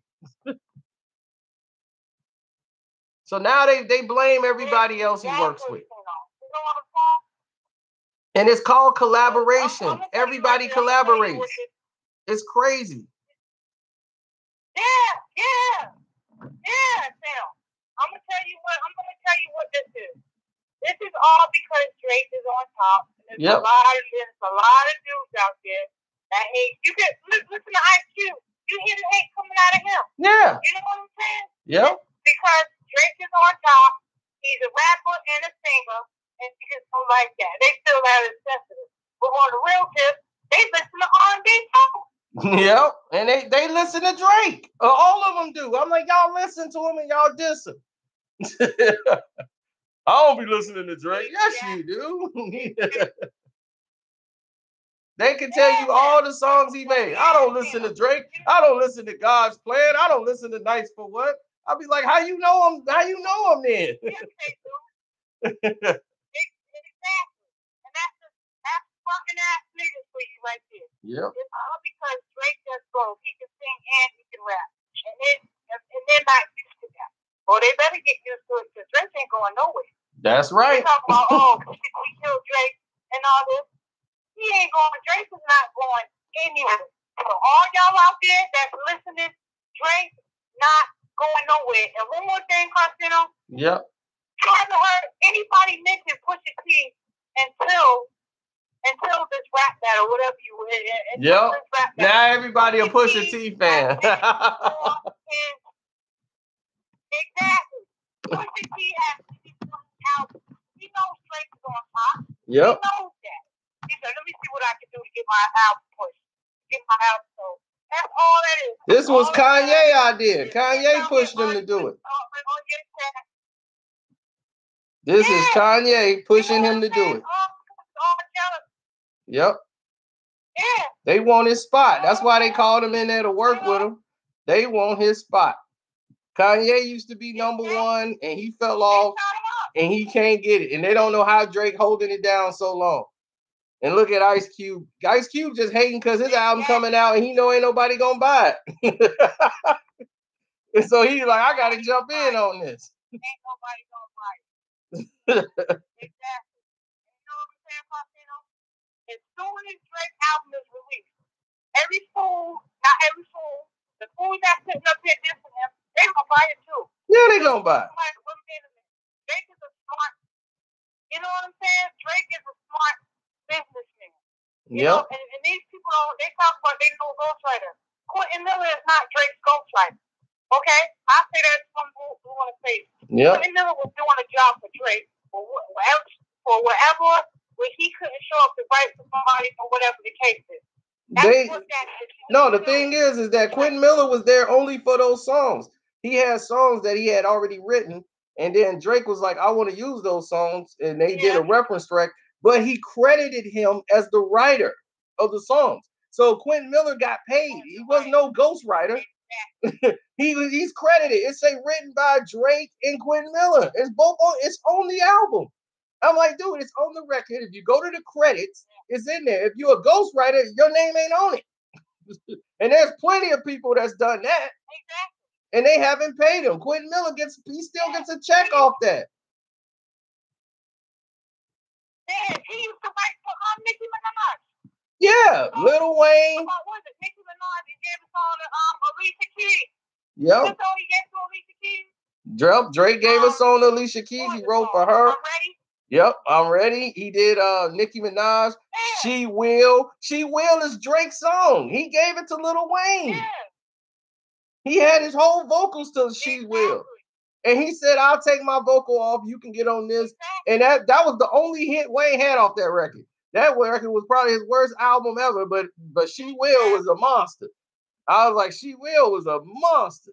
Do it for the real nigga in the game right now. She will. Yeah. I'm like, yeah, that's right. I'm like, you know how many chicks I had on the dance floor with Drake and them playing? And like right now, like I told them, in the club, in the hood, in the club, they could play the songs. The songs I hear the most every week is repetitive. They play both. Gucci and Drake both gets played every week. And they play Walk It Like I Talk It with Drake and Migos in there all day long. I was like, Drake is always in rotation. He's always in rotation, and that's even in the hood. And the same people that's talking about Drake, oh, if he got killed, he's too sensitive. The same people listen to Drake. So stop the phony. They need to stop the phony BS. Thank you. I'm glad you showed up. It's all about the Drake to do both. Yeah, and they can't do it. They can't do it. They can't do it. They mad that he can grab a pen and do things that they can't imagine. They was like, man, this dude could sing, he could rap, he get everything, man. I hate him. Exactly. Yeah, he ain't going. Drake is not going nowhere. How much they gonna he get killed and all? He got killed and all this. He ain't lost nothing. I guarantee that. The same people that think he got killed is the same people that's gonna listen to his music. That is 100% correct. And all them that's in their chat are little kids. Yep. That's right. I thank you for calling in. I really thank you for calling in. Not a problem. Thank you for calling me. Yeah. I told you I had some real stuff to say, man. Yeah, I was waiting for you. I saw you. I said I'm gonna get her on here. So, yeah, for sure. I'm glad you called. I'm a Sagittarius. I'm a Sagittarius just like you. Man. Oh yeah. All right. There we go. That's what's up. All right. We got to get Nate Rob. I don't know what's going on with Nate Rob. Nate Rob was supposed to be down with us. I don't know what happened to her. She got messed up. Sagittarius rule. So what day are you? What day are you? What day are you? 24th of November. Woo! You just made the cut. Yeah. You just made it, but you made it on time. All right, you rolling with the best sign in the world. For y'all out there who didn't know, Sagittarius is the best sign in the world. See, we just sit back and let all the other ones believe they the best. We already know we the best. We the only ones that's armed. We got a bow and arrow. So anybody get out of line, they can get popped.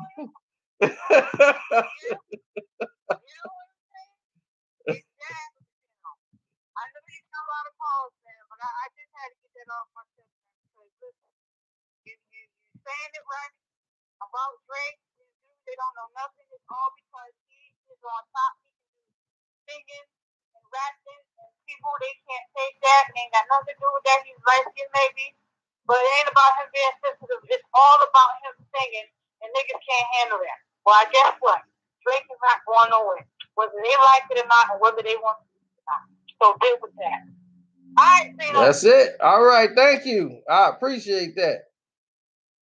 Love. Now we got to get James G. You are up, James. Because I've been seeing you. Don't think I forgot. I still saw you. But Calvin, she put it down. She educated a lot of y'all out there. Y'all letting the women educate y'all. How do women know more than y'all? Y'all letting the women shut y'all down tonight.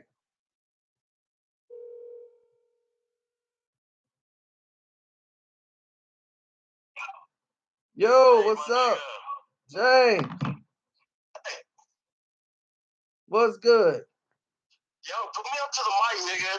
You fucking putting all these niggas far back and shit. I got you right on the mic. I hope they can hear you. You coming in good. Hey, dog, why is all your cousins calling this shit, bro? I don't know what you talking about. I ain't talked to none of these people before. To the night. Yo, my dog. So, motherfucking real time. How much do you think Drake paid Jay Prince, my nigga? Paid him. He been on the staff. He been on the staff. That nigga couldn't put up no fuck. He had to run to the nigga from Houston, which my state, Texas, represent that shit. I'm trying to tell you. And if you in Texas, you already know about Jay Prince. Mr. Prince, baby. That's what's gonna hold it down. That's how he gonna roll. Jay Prince gonna put it down, man. He been family. He been there. Remember when Puffy got crazy and put his hands on Drake? Who you think came and corrected that situation? James Prince. A real nigga from Texas. Yeah. You know he was Floyd Mayweather's manager. And you remember what happened with Floyd Mayweather, and they didn't pay him that money, and Mr. Prince had to come down there to make sure he collected. But Floyd Mayweather is nothing but a motherfucking athlete. That nigga ain't no boxer, dog. He runs around the motherfucking lane, dude. Oh no, we ain't gonna have that conversation. He needs to run medal for track and field, dude. Like, get the shit real, nigga. Like, I ain't fucking around, dog. Well, really, dog, you think Drake got a motherfucking disrespect, dog? Drake is, I mean, we pretty much didn't cover it, but Drake is the better MC. He's the better lyricist. All of that. He was in a wheelchair, nigga. Push him back in the wheelchair. They made him fucking Degrassi to reboot the fucking series, dog. Like, real shit. He gonna come up, bro. He's like, hey, guys. Oh, you a social media meme guy. I'm talking real shit. Fuck Push. That nigga bodied that nigga. But if I'm gonna choose anybody to listen to, it's gonna be my nigga Zero, because that nigga's a real nigga from the street.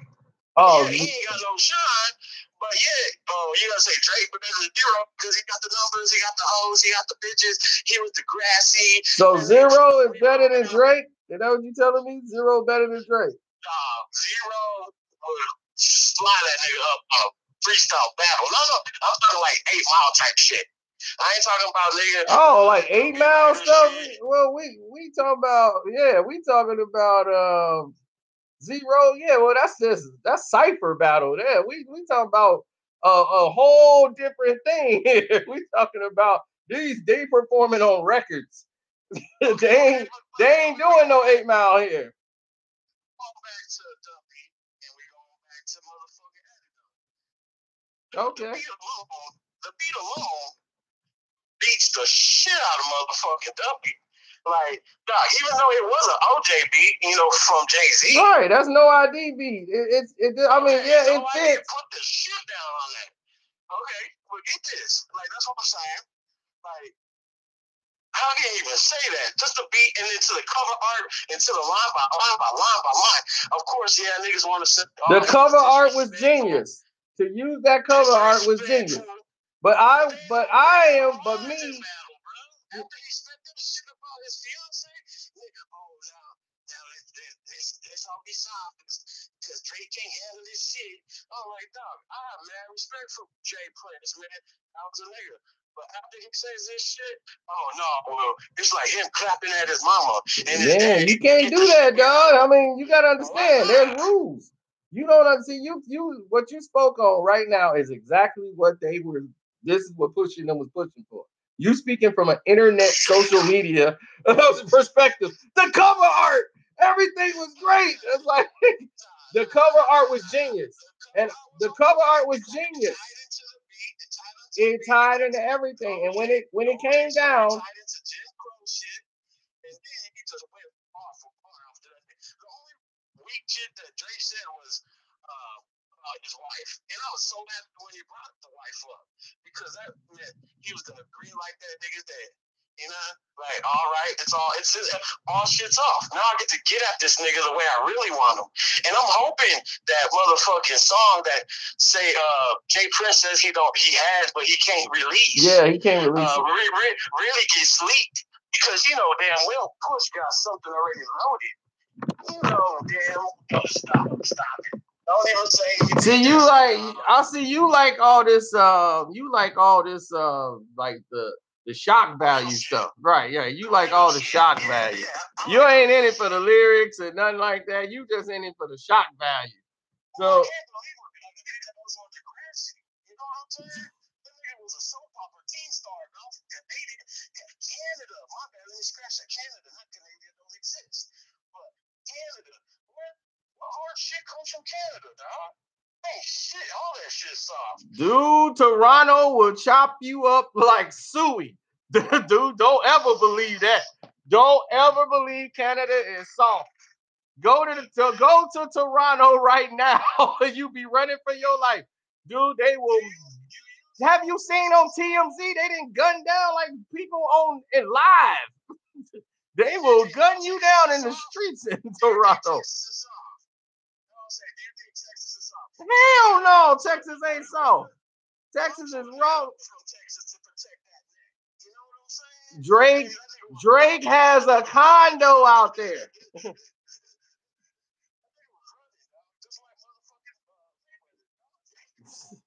Drake has a condo out there, man.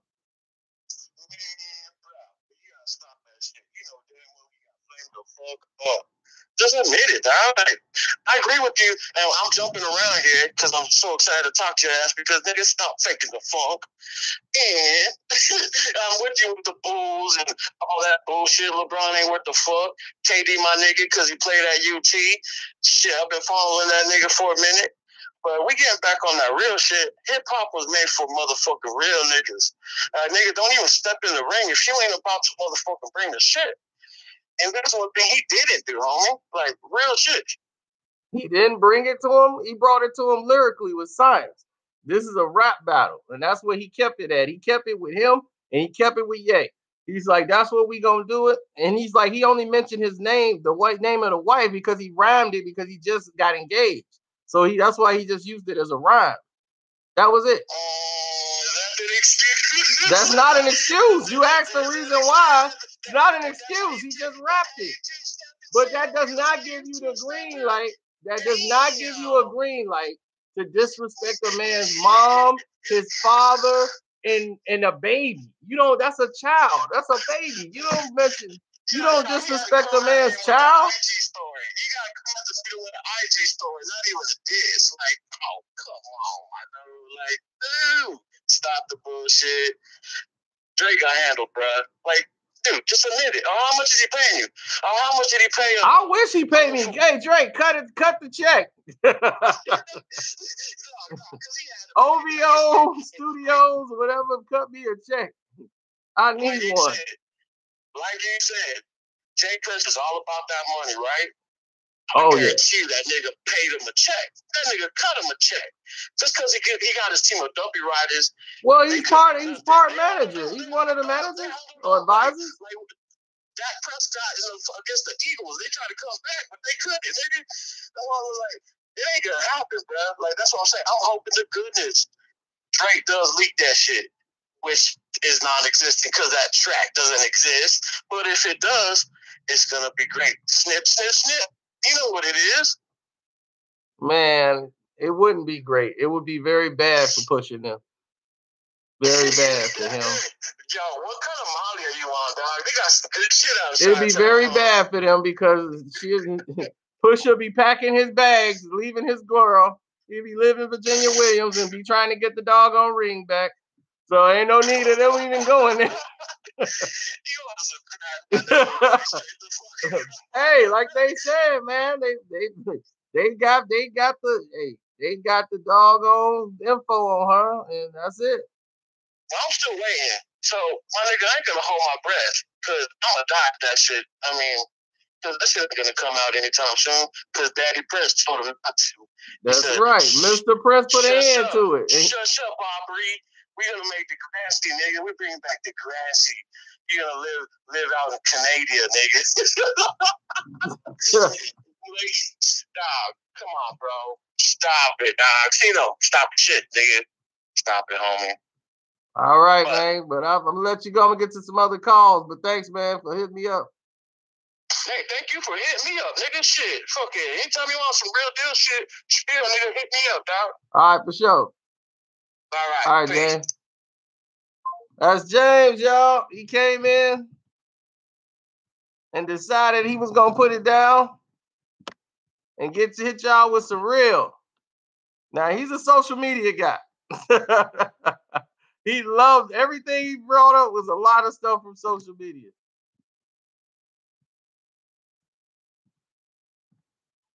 So we've been going strong here for a minute. Let's see who's next.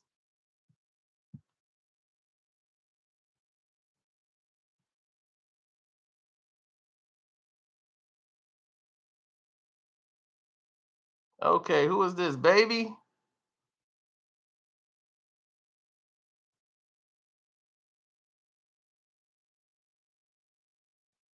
Did we call this number already?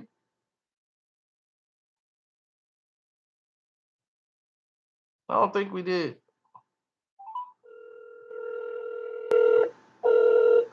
You have reached the voicemail box of... Well, baby, your line ain't answering, or your phone is not equipped to take these calls.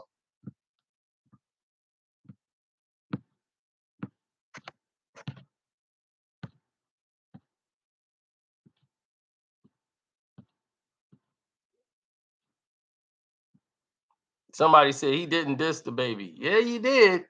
You dissed the baby moms and dissed the kid. Putting this kid all in the rap. You don't do that.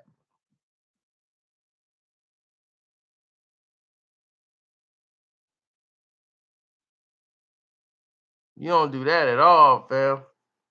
That's like some crazy stuff.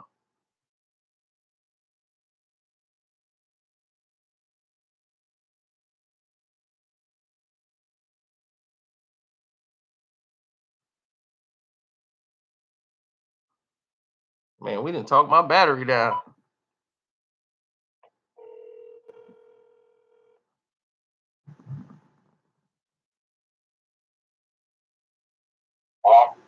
Yo, what's up, Sean? Hey, what up? What's up? You are live. So what is your thoughts on this Drake and Pusha T, man? Yeah, well, you see, the reason why like people like hate Drake so much, like you see how like most of the time like he get like he do a lot of songs for like the females and he get a lot of radio play, like right, you know what I'm saying? Right. And then like people like they like I'm not like much of a Drake fan, like people like they get like tired of hearing Drake all the time, like you know how you feel about Jay-Z, that's how most people feel about Drake. Right.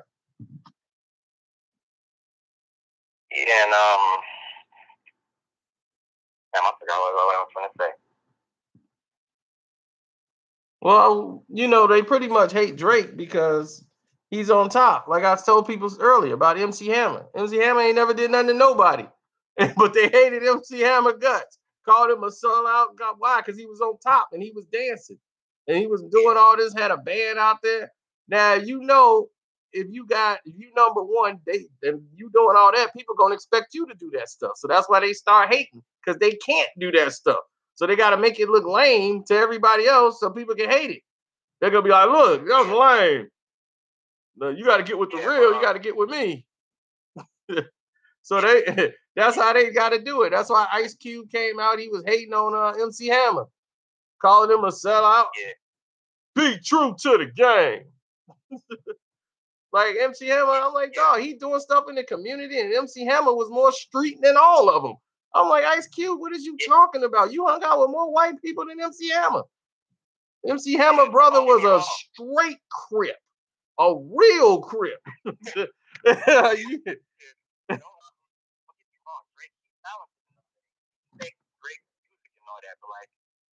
Like you gotta give people time to miss you. Like J. Cole, he do like an album like every 2 years or so. Like you know what I'm saying? Oh yeah, I know what you're saying. You gotta give people time to miss you, because like they gonna get tired of you eventually. Like, but he did. Like, Drake was gone for like, see, that's the thing. After Drake dropped More Life, he was gone. He really didn't come back at all. He was gone. He was out the picture, didn't do nothing. That was the first break he took in a long time. And he came back with God's Plan. He just dropped God's Plan. Boom. And that thing was massive. It was on number one everywhere in the world. For I don't know, it's probably still number one or number two right now. Then he just dropped Nice for What like a month ago or 2 months back in like March or April. Dropped that, then that's number one. And the man just got on the Migos track and did Walking Like I Talk It. Man, that song is the hottest song they got right now. And I'm like, dude, everything the dude touched turned to gold. Well, you know, yeah, Drake verse put that song over. And that's the thing. If the beat is hot, and you would appreciate it, but it's more like a Drake song. Drake collaborated on the song to make the record stick. So I'm quite sure they put their little, they put their umph on it to make it, make it sound the way it is, because it's different than any song they got on the album. And the Culture 2 was a disappointment to a lot of people. It didn't sell what they thought it was gonna sell, because a lot of people imitated them and tried to do them, and then they extended a lot of themselves out, jumping on people's records, that when they came out with their album, people was like, it's all right. It ain't like everything else, right? It's like, dog, you gave Bodak Yellow over to Cardi and doing songs with her. Now she done blew up. Now y'all think it's soft. Yeah, but Drake, he already got enough clout and industry, so like he could almost put out anything with and it could become hit. Yeah, but see, that's the thing. Drake took a chance. Before Drake came out with One Dance, nobody in rap was doing that. Nobody in rap and R&B popular. He took the chance because he was down there taking trips to the Caribbeans and in the islands, and he started seeing the music that they got down there, and that stuff is universal. See, people in America don't understand how universal Caribbean music is. It's universal. That's music that they listen to in the Dominicans, Trinidad, Tobago, all these different islands. They listen to these type of songs. So One Dance is still popular over there. They play that song over there. So all of these different songs that they come out with, that it was a risk he took because a lot of people, he's like, man, I didn't know. He put that song out. Yeah, Party and them came up with, they collaborated on the song with not just Party. It's another dude from the islands too. I can't think of his name, but he's been rapping and making those type of songs. Like when he did Passion Fruit and all that other stuff, making these island songs that they got. Party made a lot of tracks. Like they did a lot of songs together. Party and then The Weeknd, they did some songs with The Weeknd. Like the Take Care album, Weeknd was on a lot of those. Drake is that's the thing. When R&B artists do this stuff and collaborate with somebody, there's no problem. But now since Drake winning, everybody got a problem with it. Yeah, I mean because like you get a lot of radio play and all that. So like people get tired of him. Like that's the same with Jay-Z, like you see, like he got 13 platinum albums almost, and you know, and like people had that getting tired of him. Yep, that's what I believe too. People just get tired of artists, but I don't think Pusha is the guy to replace him. So I doubt that happened. People are hoping. It's a lot of people that hate him, like Chris Brown, like, yeah, good for him. You know, I'm like, you supposed to wife and take care of the baby. Look at my baby. And I'll be like, Chris, calm down, man. Let it go. Yeah. But him and Jay-Z is real. That's similar in a way with the music stuff. Like you see how Jay-Z, he got like all his albums that he had like all went platinum and stuff, and he was winning for years and all that. I mean that's how Drake is now. Well, like I'm not saying like I'm a Jay-Z fan and all that, but like him and Drake, they're real similar to me. Yeah, they got a lot of similarities. They got a lot of similarities in their styles. As far as like the way they rap, except for Jay-Z, like a lot of hi-hat. A lot of his but a lot of the similarities go along with them in their success, as far as them being on the top plateau and the things that they're doing to get there. But him and Jay don't see eye to eye because Jay, the vanity of Jay-Z is he don't want to ever relinquish the spot, even though he's not even rapping no more, really. He still want to jump on these young people's songs and try to make sure, like, I'm still out here. I'm going to be like the Beatles. And I'm going to just come out here and he looks ridiculous trying to say young people's slang, you know. And it's like, Jay, what are you doing? You don't even talk like that. Talk like you. Don't talk like trying to use words. And then got Beyonce trying to use these words. I'm like, y'all, you got Beyonce trying to sing rap now. It's just ridiculous. Yeah. I did the top on the main back. I did the top on. You know, when you had said when you did that video with Jay-Z when you was talking about how he had made a career taking other people's ideas and all that. Yeah, that's what he does. He's not a creative person. He knows how to take advantage of the creativity. That's why he works well with other people that are creative. That's why him and Kanye West work well together, because Kanye have all these concepts and ideas when he make the beats. See, a lot of people don't know that when you make the beats, you also write to them. So you write the hooks. Most people who make beats write the hook. Kanye would write a hook to the beats. because he already knew. He knew the theme and how he made the song like encore, and he was explaining it to Jay-Z how the song is going to go. When you do that, you basically laid out the skeleton for the rapper. Jay-Z is like, good, I don't have to do the work of trying to think of how to structure the song. You've already structured it for me. Instead of just saying, here's the beat, go rap. You know, like Timbaland will give Jay the beat and say, all right, Jay, go rap. Kanye gonna give you the beat and say, look, this is how it's go. It's like a theme, right? And then you come out, you start off, can I get an encore? Or do you want more than the place going like, hold up, hold up. Ye was doing that. He made the song. That wasn't Jay's idea. Jay would have never tried nothing like that. He wouldn't have thought of it. He can't create like that. Right. Jay has to, he's like, okay, we're gonna ride with that. I like where it is. I'll put the rhyme down to it. So he's just very one-dimensional. You know, he's not like one dimension. He's good in that one dimension, but he delivers straight. It just comes straight down the line. Yeah. So he needs somebody else to come up with something so that he can go ahead and create off of. But I'm gonna go ahead and call some of these other people before I can shut it down. I'm gonna try to call as many as I can. Oh, thank you, man. I appreciate it.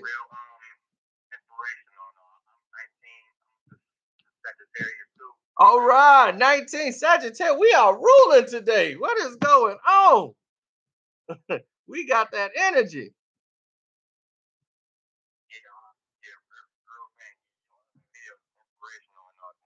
All right, man. Well, keep working hard, man, and keep doing it and keep supporting, man. I appreciate it. I'll be looking out and checking for you in the comment section. Yeah, thanks. All right, now. All right, let's get the D in the house. Let's get Detroit in the house. Can we get Detroit in the house? Get somebody from the D. They got the best rapper in the D right now. Putting it down. My man, Snap Dog. Y'all better go out and get that Snap Dog. Sacrifice. Hey, what's going on, Tino? What's up, Mr. Champion? You got a great name, Champion.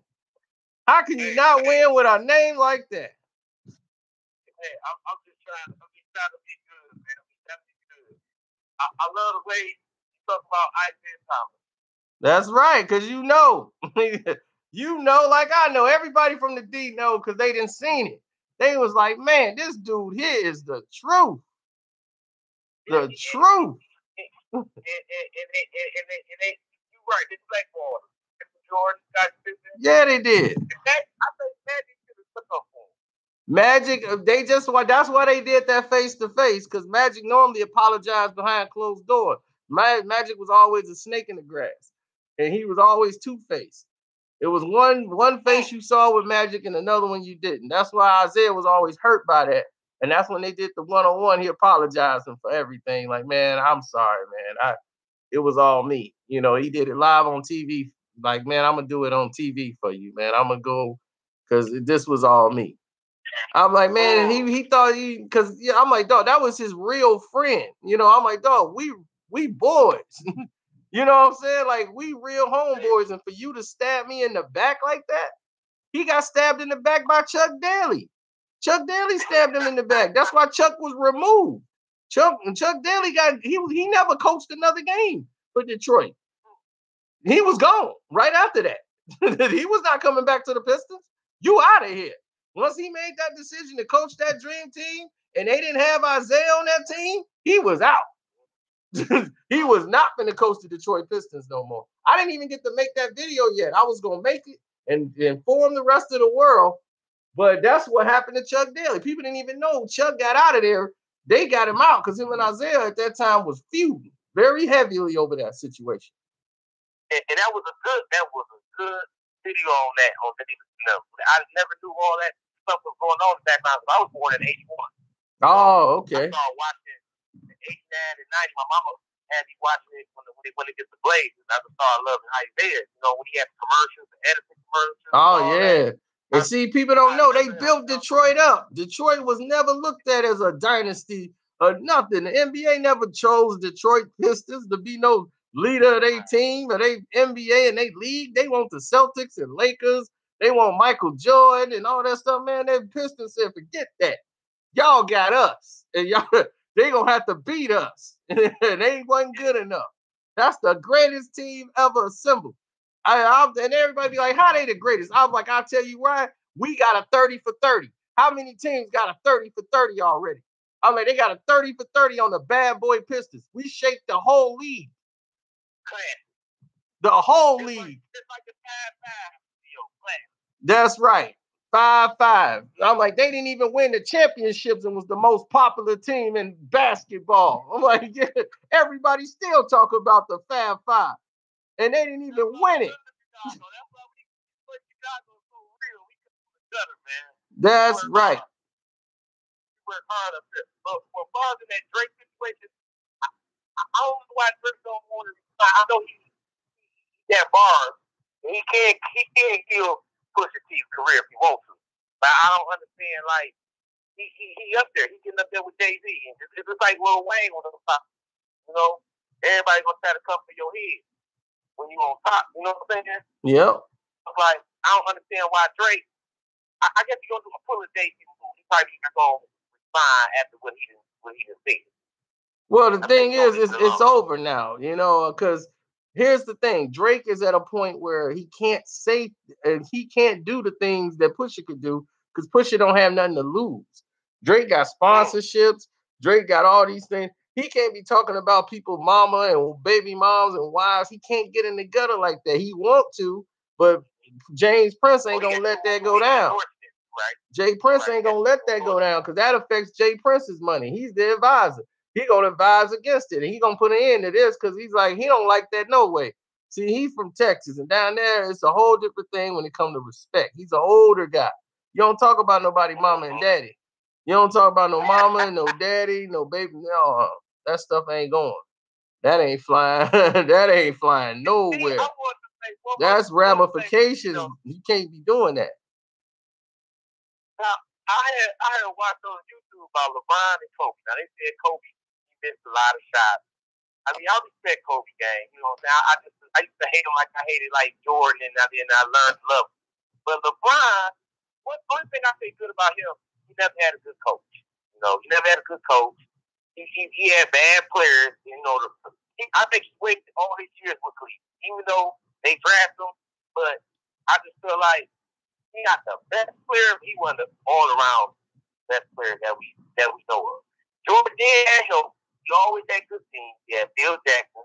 You know what I'm saying?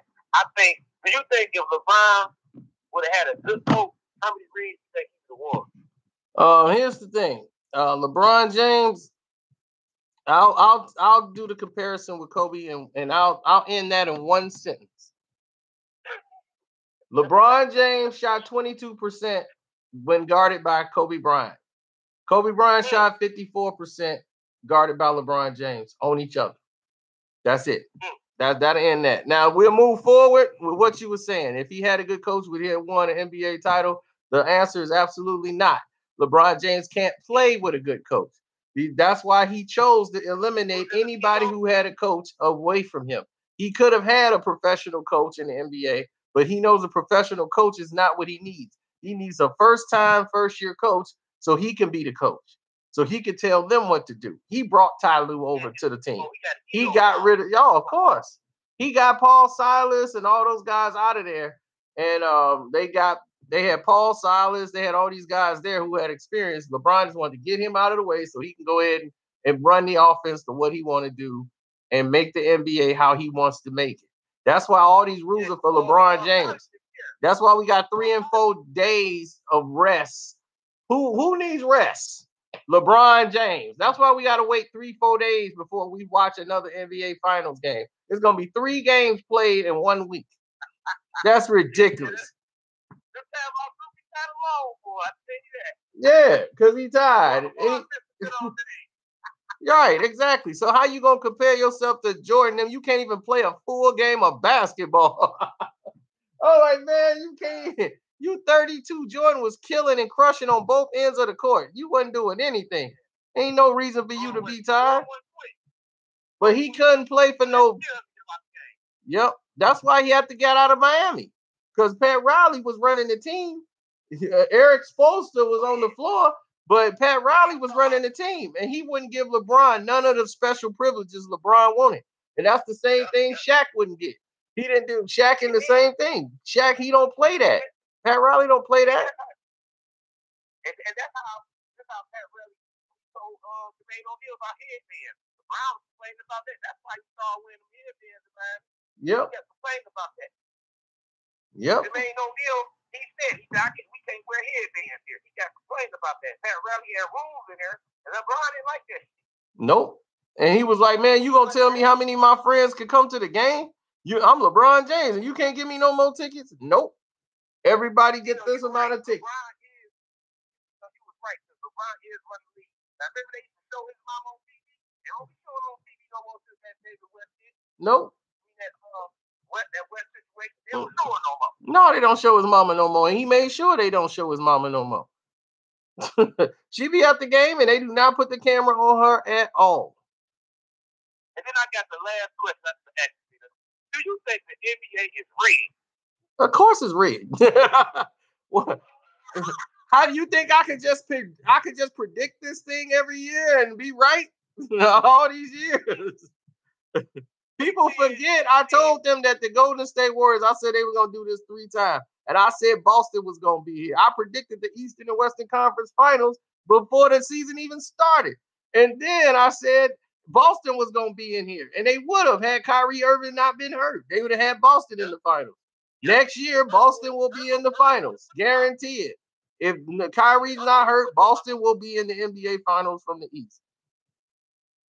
Yeah, Irving would have put them out. So they put them out. I think pro games too. But I told everybody Golden State was going to win it again this year. As soon as Kevin Durant signed, I was like, Kevin Durant staying, they winning it again next year. But do you think the NBA is trying to make the finals? I mean, it's looking bad right now with this bad form. Do you think it's going to turn around once it's going to Cleveland? Like LeBron going to get his way? LeBron been getting his way. See, here's the thing. LeBron and Cleveland got all the calls yesterday. The first 2 quarters, Golden State didn't even shoot free throws. They shot 2 free throws in the first quarter. They shot 2 sets of free throws in the second quarter. They shot 6 free throws. LeBron shot 6 free throws in the first quarter. How many fouls do he want? That's why I'm like, how much do we want? They got every call. They let him get away with traveling. They let him knock a player over an offensive foul. He got away for taking 16 steps in the game. I mean, what more do we want? At some point, he got to realize that it was his fault they lost. They kept going to the post. Yeah, because he didn't play any defense. Everybody ignored the fact that they got like 7 dunks to open the game. They got like 7 dunks and layups all at the rim because LeBron ain't coming off his man. He trying to piggyback by staying back and not guard nobody. That's why I said he's never once guarded anybody. He never took a defensive assignment of anybody who was the top scorer of the team. How many times did he guard Kevin Durant? Not too many times. Kevin Durant bringing the ball up. LeBron ain't out there to meet him at all. Yeah, they put pressure on when he bring the ball up. They had same pressure on LeBron. They like, he's not going to let you go. Right. KD be out there to meet him, though. KD will come out there and meet LeBron, but you won't see LeBron out there meeting KD. He'll come over and help when KD gets to the paint. But you know what? You know right about Tyrone Lue over there. How the hell LeBron Tyrone Lue on the sideline of the time? I like, do we have to come out? He took like, oh my God, say you call timeout, Tyrone. What the fuck would you do? No, he didn't know they had a timeout, and he wondered he's wondering because JR could have called the timeout when he got the rebound. So that's why he asked the coach just to make sure. LeBron tried to call one anyway, but it was too late. So he was like, did we have any timeouts? He was like, yeah, we had a timeout. So that's when he just like, yeah, and then, but see, that's when you got to be a good leader. If you're a good leader, you can shake that off and say, hey, we going to overtime. Let's get focused. And Jeff Green is trying to get LeBron focused. That ain't what's supposed to be happening. Right, you can't be doing that. That's some Scottie Pippen stuff. And that's why I try to tell you, he's another Scottie Pippen. See, that's what I'm saying about LeBron, man. Like, you see me trying to throw the pass to Hill. Man, why you ain't take the ball in the lane, He got to because he was tired. They wore him out. See, that's what all them players that was going inside the paint, what they were doing, Golden State was running sets, so they wouldn't let LeBron rest. LeBron had to come and help out. If he didn't, it was a dunk or a layup. So every time they kept running it, and Curry would go in, he would cut and slice towards the basket. If he got a big on him, he wouldn't try to cross him at one-on-one and try to get loose. He would take a back end cut and go down to the low and to the post. This is what Boston was doing in the first two games, and they stopped. Go to the paint. LeBron is not going to help out on defense. He's not going to do anything. Yep, they abused two players, George over the hill and LeBron James. Those were the two mismatches they used. They're not going to do that because they're the Cavs. They stupid. If they bench JR, then that meant that JR's played and affected them. So they got to look at the public image. So they ain't going to want to do that. That's the ignorance of what they doing. Exactly. His confidence is already gone. Before that, he only averaged, 6 points a game against Boston. So, I mean, LeBron in one game has got $36 million. So my thing is, you pick these teams, and everybody talk about he ain't had no players. He's had the most players of any team champion in history. This man had every player in the world. This one season, he had Dwayne Wade, he had Isaiah Thomas, he had Jay Crowder, he had Derrick Rose. He didn't have about 1,000 players on one team in one season. Exactly. And then let him get rid of all of them and get a whole new team so he could get them to the NBA Finals. Had Dwayne Wade, all these players on the team in one season.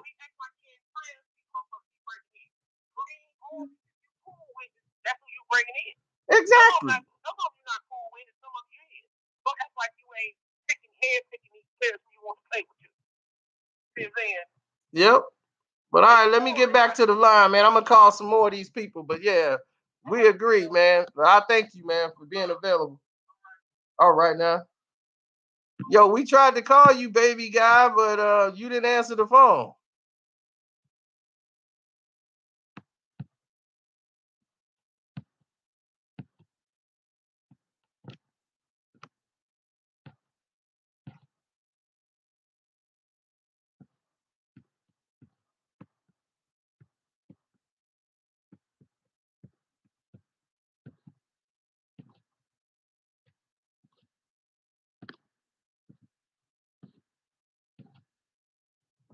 All right.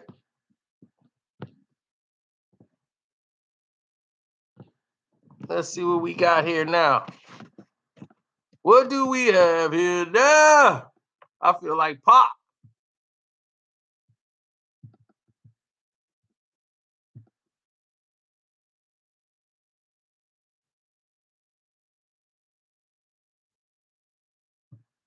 Hold on one sec.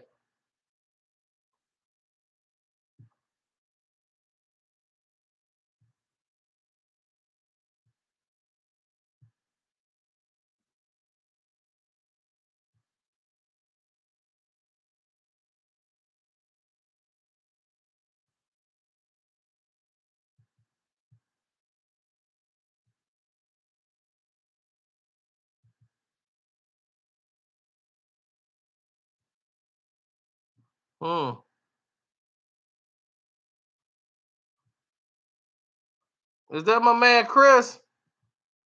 Chris that made a donation. I appreciate it, my man Chris Show. The Chris Gaming Show. Should LeBron leave Cleveland? He should already have his bags at his new place. He should have been left Cleveland. Matter of fact, I don't think he there now. I think he probably got his bags already packed. He just got a whole new mansion in Cali.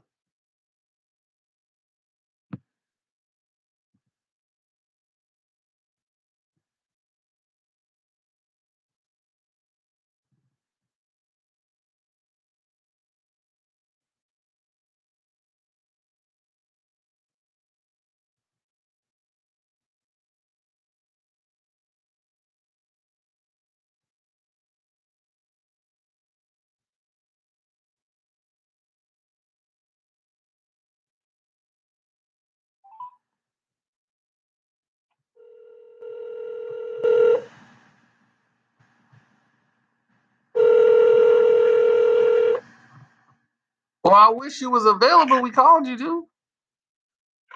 Hey, what's going on? Ulysses. Yo, What's up? what's up, man? Are you talking about the basketball right now, man? Let me get back on this Drake. Oh, okay. What's your thoughts on Drake and Pusha? Man, I feel like Jay Prince is ruining his legacy right now. You've been talking about this track he got this one, and whose career? Kanye's career. And I feel like you're just clopping it right now. People right now riding that Pusha bandwagon. I feel like just drop the track. Don't even talk about it. No, yeah, that's because y'all looking at it from a social media standpoint and not a realistic standpoint. See, you guys don't because of social media, people have known to be disrespectful in battles. And all you watching like this guy, they talking about their mama, dog, killer. That's not in hip hop. There's rules. Like that stuff is not acceptable. And the thing that he was saying that all that stuff about his mama, his daddy, and about 40 dying and all that is so raw that he just brought that out, and it was shocking and abrasive because they like to bring up Tupac, Hit 'Em Up, and we talked about it when Hit 'Em Up came out. It was not good for Tupac. It wasn't a good thing for him. And then the thing is, and a lot of things came out like down the road, like a lot once the internet hit, and then people start hearing the song, who start watching the beefs and the Tupac, and they got all caught up in it with social media. But this was way before that. Radio had banned that song. That song was not going to be played anymore. So only underground people had it. There was no video. The video came out later when he was dead already. That's the only time we seen that video. So yeah, that's true. Yeah, we brought up other things. So this is a serious matter where if he dropped this song, like he said, this could affect relationships. Like Pusha T might call off the wedding. Word.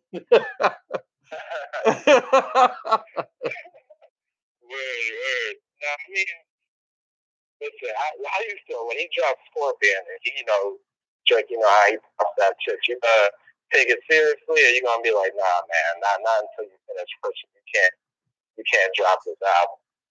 Me personally, I would want him to do it. I'm like, man, go ahead, get rid of him because he opened the door to get it. But I understand from a business standpoint, it's not good for Drake. Drake has too much to lose, and not just losing in the battle. I mean, by him even making that song disrespectfully like that, it destroys everything he did with God's plan and Nice for What. It takes that and just destroys all of it. And he's got all this sponsorship and marketing dollars. See, things that Pusha don't even have.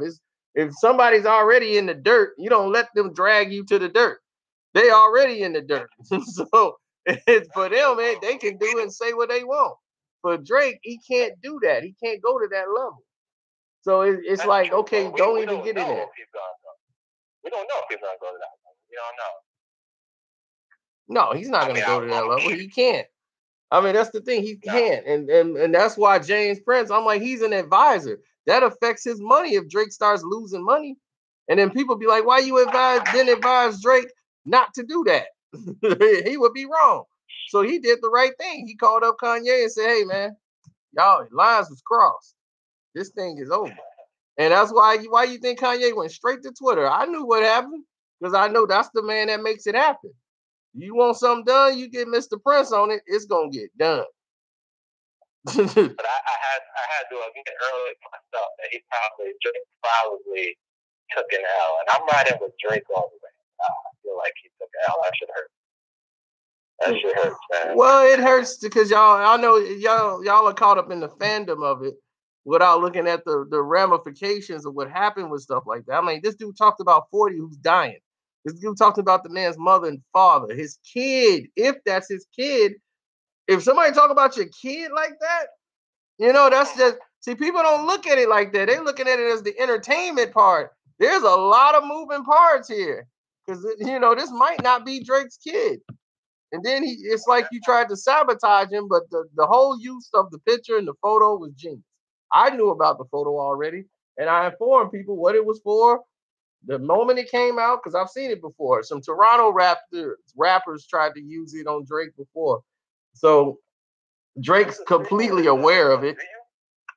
Huh? You think Drake just baited Pusha? Because he knew all this shit was out about him already. The baby moms. No, he didn't bait Pusha at all. He was really just like the audacity of y'all to do this when I shouldn't even have given you all of this attention. The thing is, he just came out and did that. He had no idea they was gonna stoop to at the low of level that they just did. But he basically gave them the Duppy freestyle, gave them nowhere to go. He was like, well, we can't lyrically beat this guy.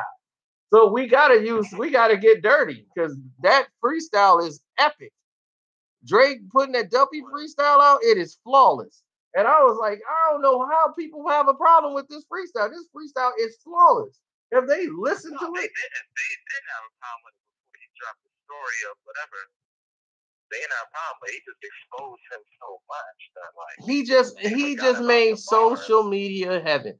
And the thing is, nobody talks about the song. Nobody can even tell you how the song go. But they will sit there and talk about the blackface picture and they talk about the hidden baby. That's the only thing people care about. They don't even mention 40 no more. He didn't say it cleverly. He just made up. Exactly. It was no science to it. Yeah, exactly.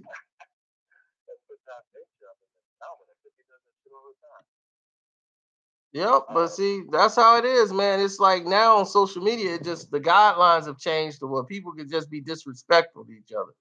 And that's just the point of it. And like I told people will forget about the song. People have forgotten completely about the story of Adion. They took the shock value pieces and they're running with those.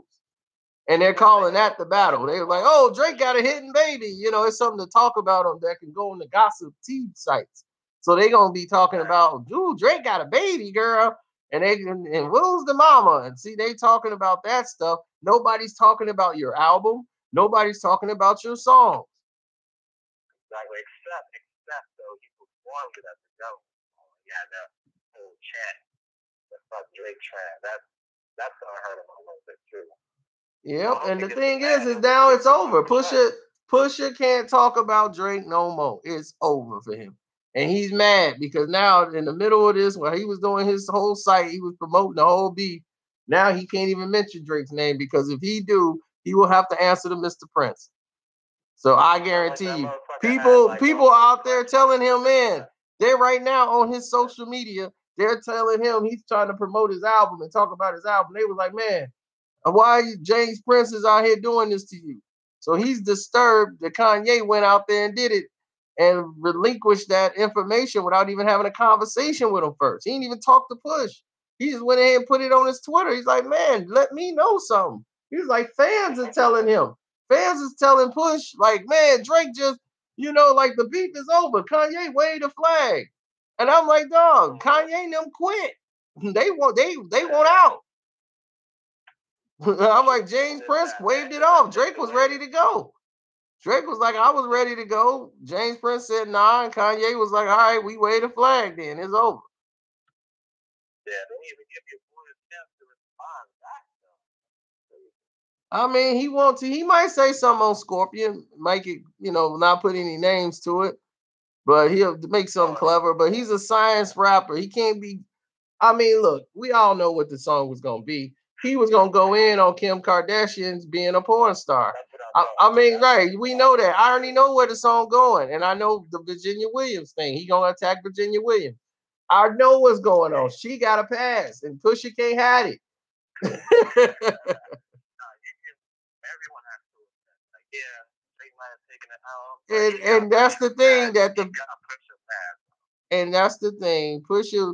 Pusha was mad because the song gave him no way out. He exposed a lot on Push. Pusha couldn't deal with it. I think Pusha his old clip. He ain't got nothing else to say. No, I mean, he got a little something he can say, but nothing as effective as what he said. Because, I mean, really, all they like, dude, you coming with the Quentin Miller thing? He's like, these are just layers. I got more. No, you don't. Now you ain't got no more. Nothing that's going to be as effective as that.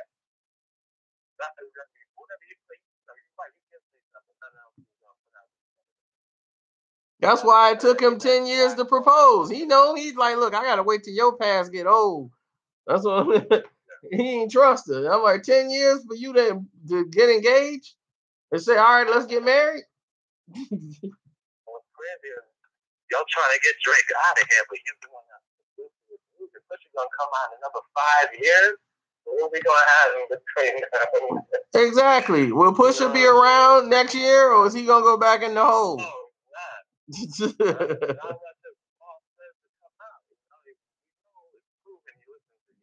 I trust me. I already know Drake and them, they listen, they know exactly what they were gonna do. They can go ahead and destroy him and put that song. That song would ruin Pusha.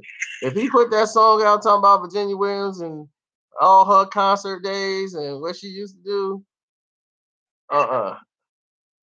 it'd be over. Put out all that is a straight contradiction to what you thought.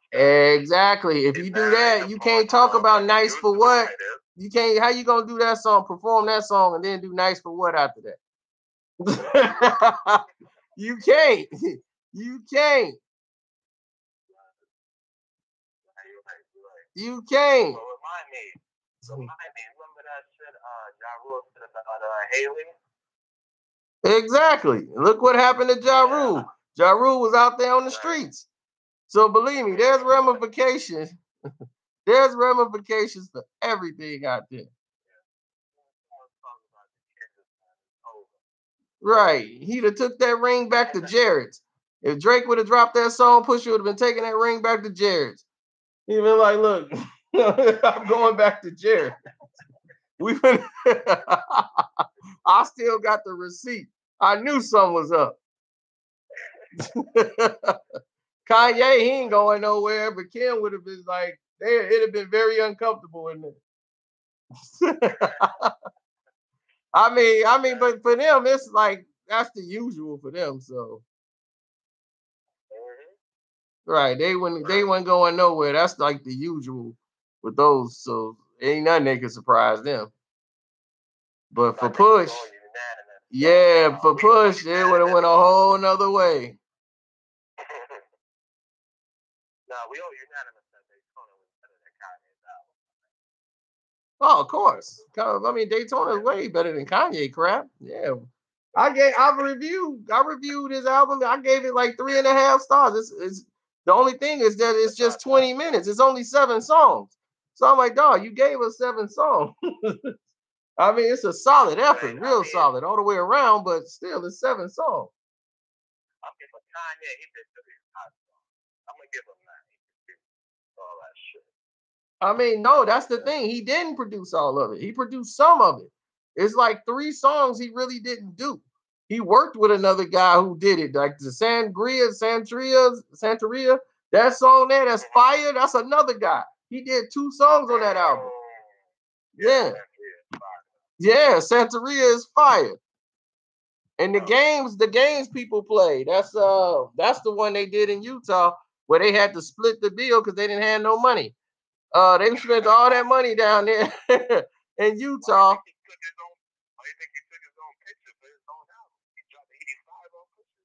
Exactly. And I'm like, my thing is, he charged Pusha had to pay for his own production out his pocket. Him and Kanye went half on the dog. I'm like, who go half with they boss? I'll be like, dog, you paying for all this. What you mean? Kanye says, yo, let me take over this. And you start from scratch? Yep. Come on, man. You a runner, man. You over here. Started from scratch. He's a worker.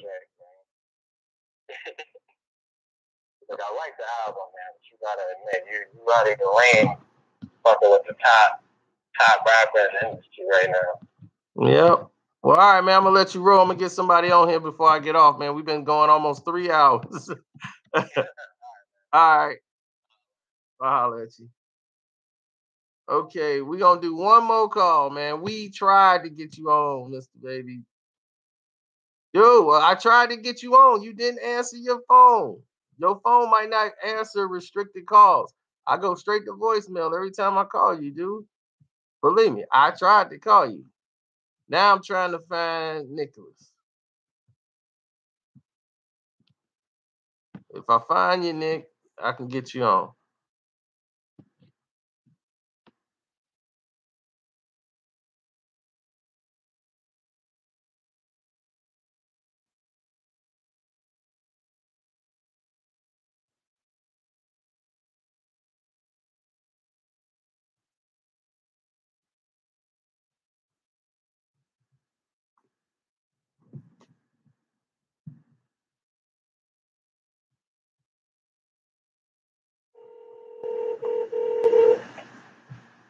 Hello?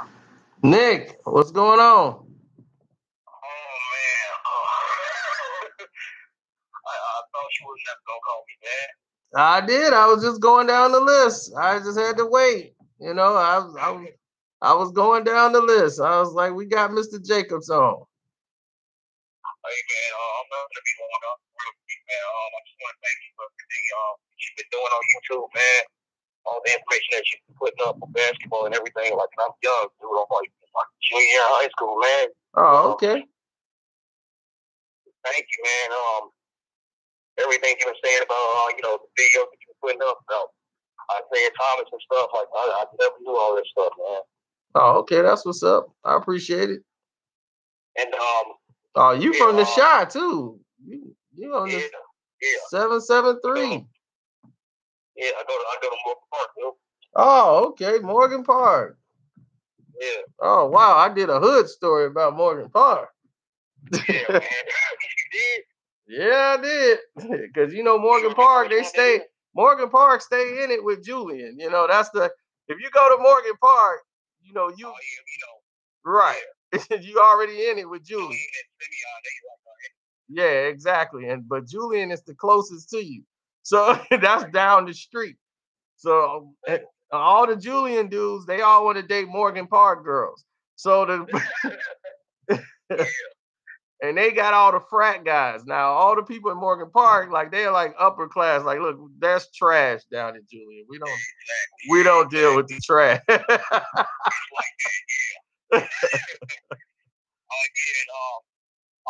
About LeBron James that far, man. Thank you for what you've been doing about him, man. Yeah. I've been so due for so long, man. Yeah. Keep dropping the pipe balls on that fool, man. I'm going to keep doing it because I got to keep exposing the truth. I'm like, man, people show you every night. I'm like, the game exposes it to you. Golden State exposed him so bad yesterday, it was ridiculous. Mm-hmm. Exactly. They showed him like, dude, this dude cannot guard. And that's why I give Steve Kerr and them credit because what they did was they did switches and they kept running Steph Curry through the screens, through the back. That would make LeBron have to defend. And he had to come over and rotate, and he was the one that's supposed to guard McGee. McGee come over. No defense at all. No, he was giving up in the beginning of the game. It was like 3-4 dunks, and he looking around like, why ain't nobody get him? It's like, because you were supposed to rotate over. We guarding your guy. JR sitting there letting the guy go by because he's supposed to have help, and he don't have the help. He don't got help. Man, he got the most help ever. Yeah, that's what I'm saying. I'm like, no, I'm talking about on help defense. Like when JR drive the guy to a certain position, when you let the guy go, that's because another guy's supposed to pick him up. And they ain't communicate. And then the thing is, LeBron ain't helping out. And then that's what JR looked like, man, like y'all just left me on an island. And they did that to Kevin Love. They left Kevin Love on the island a lot of times. And that's because it's LeBron's fault. But can't nobody say it's LeBron's fault. Exactly. Every time LeBron wins, it's like, oh man, he's been praying for a long time and all that, blah blah blah. And every time he loses, he always gonna play somebody else, man. Yeah. And all that, and ESPN and all that. Exactly. He scored 39 and win. LeBron, he can't be stopped. He scores 39 and they lose. He ain't got no help.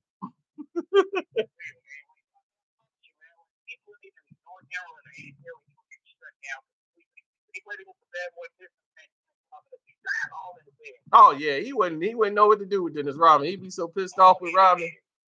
Rodman would have held him to like 12 points. He'd been ejected.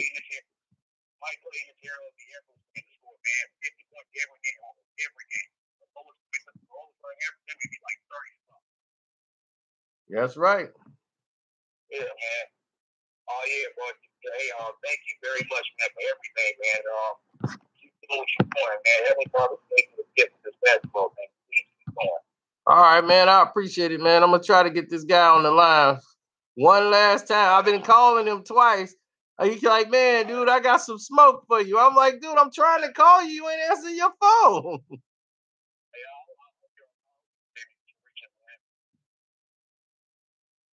He's like, I turned it off right now. I was like, okay.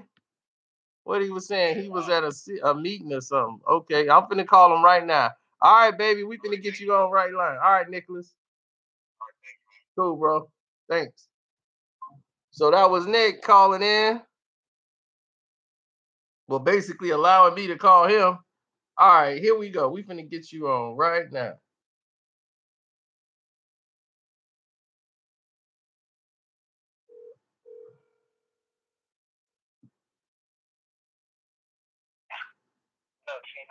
There you go. There you go. Now your phone working.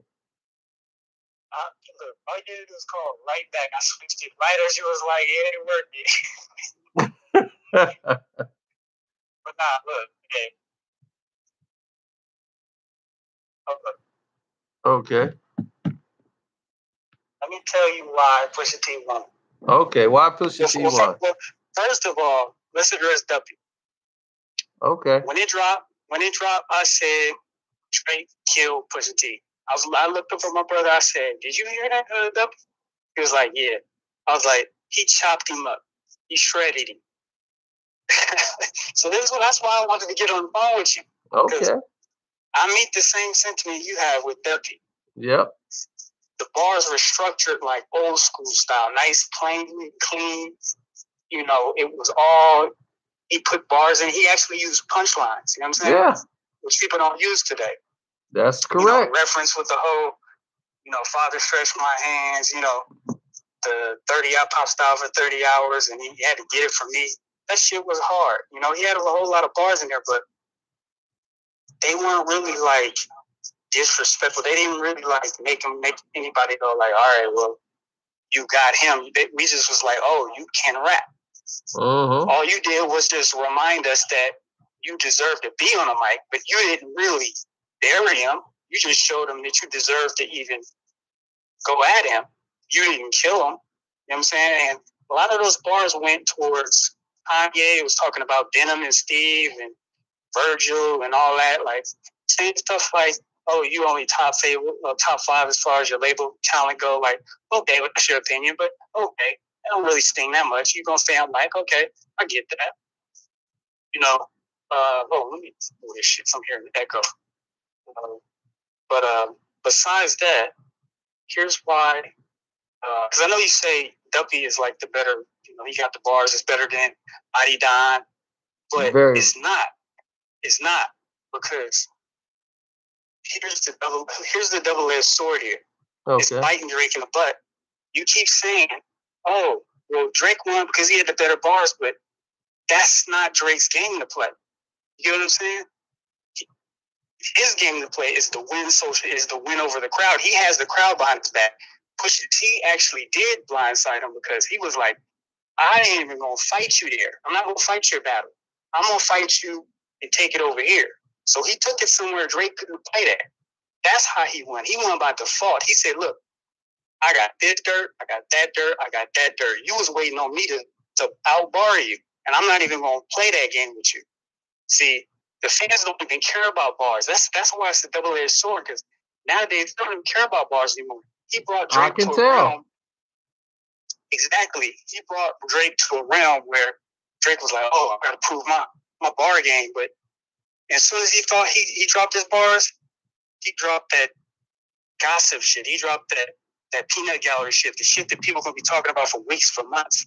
And now people ain't even talking about W because it wasn't controversial. It wasn't it. People are going to go, oh, he said that about him. He's like, so what? He said he barely top 5 in his label. It's like, I don't care. That's not nothing to me. I want to hear about how the motherfucker ain't taking care of his baby. I want to hear about how he doing the same thing his dad did when he was young. That's some old shit. You know what I'm saying? Now, that thing about 40, that was actually a tough bar, if you really think about it.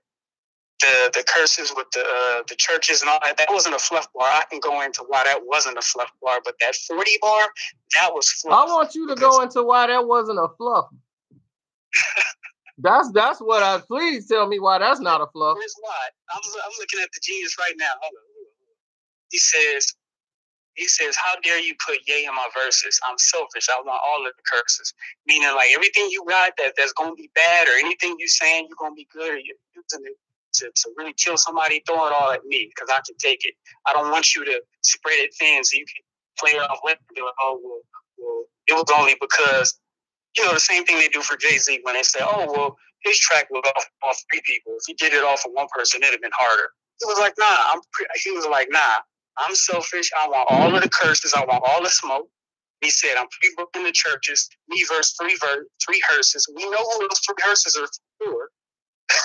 Davey, Wayne, and Drake. And he said, if we go to hell, it'll all be worth it. Meaning, like, if I take all 3 of your motherfuckers down, it don't matter to me. I'm good. That's all I really wanted was to let it be known who the real and the fake is. He's willing to take all 3 of them down with him, showing that he don't give a fuck about the machine, the masses, the numbers, none of that. He's just about the tip of shit. So that part was not fluff. It's really not. He was actually saying something. If you really like hip hop, you'll find and understand that he was really saying and speaking to people. He was telling people something. It wasn't just saying shit he was just filling in with.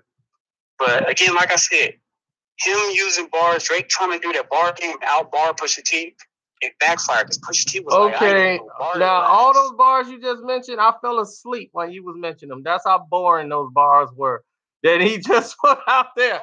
All of them bars, I was halfway asleep when you said it. Those were some fluff fill-in lines. I'll give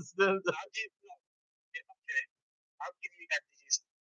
You want to say they're boring. Drake does have the talent for making shit palatable, where everybody can kind of hear it and be like, oh, okay, I could listen to this, anytime. I could listen to this, But the thing is Pusha T catered to what's, what people do nowadays. He didn't rely on what's real and what's how it's supposed. He didn't look at the world on how it's supposed to be. He looked at the world on how it is. You know what I'm saying? And he flipped that because most people would look at Drake to do something like that. But no, see, I was already hit up and prepared that this was coming, that the story of Adion was coming. Because when I said that it was over and Pusha fell in the trap, they reached out to me and said no. And I made a video telling y'all, they said no, Drake is the one that fell for the bait, not us. We know what we're doing. Like, I'm like, oh, okay, well, they must got something coming. And the very next day, the story of Adion comes out. And I put the video out saying, like, wait a minute, y'all. They saying that, like, no, like, we didn't fall for no trap. He the one that fell in the trap. He just don't know it. Exactly. And see, that's the thing. He dropped this big diss track with all these bars. But again, Pusha. Oh yeah, it was the same day. Jerry just corrected me. It was the same day. He was playing to win. He wasn't playing to be right.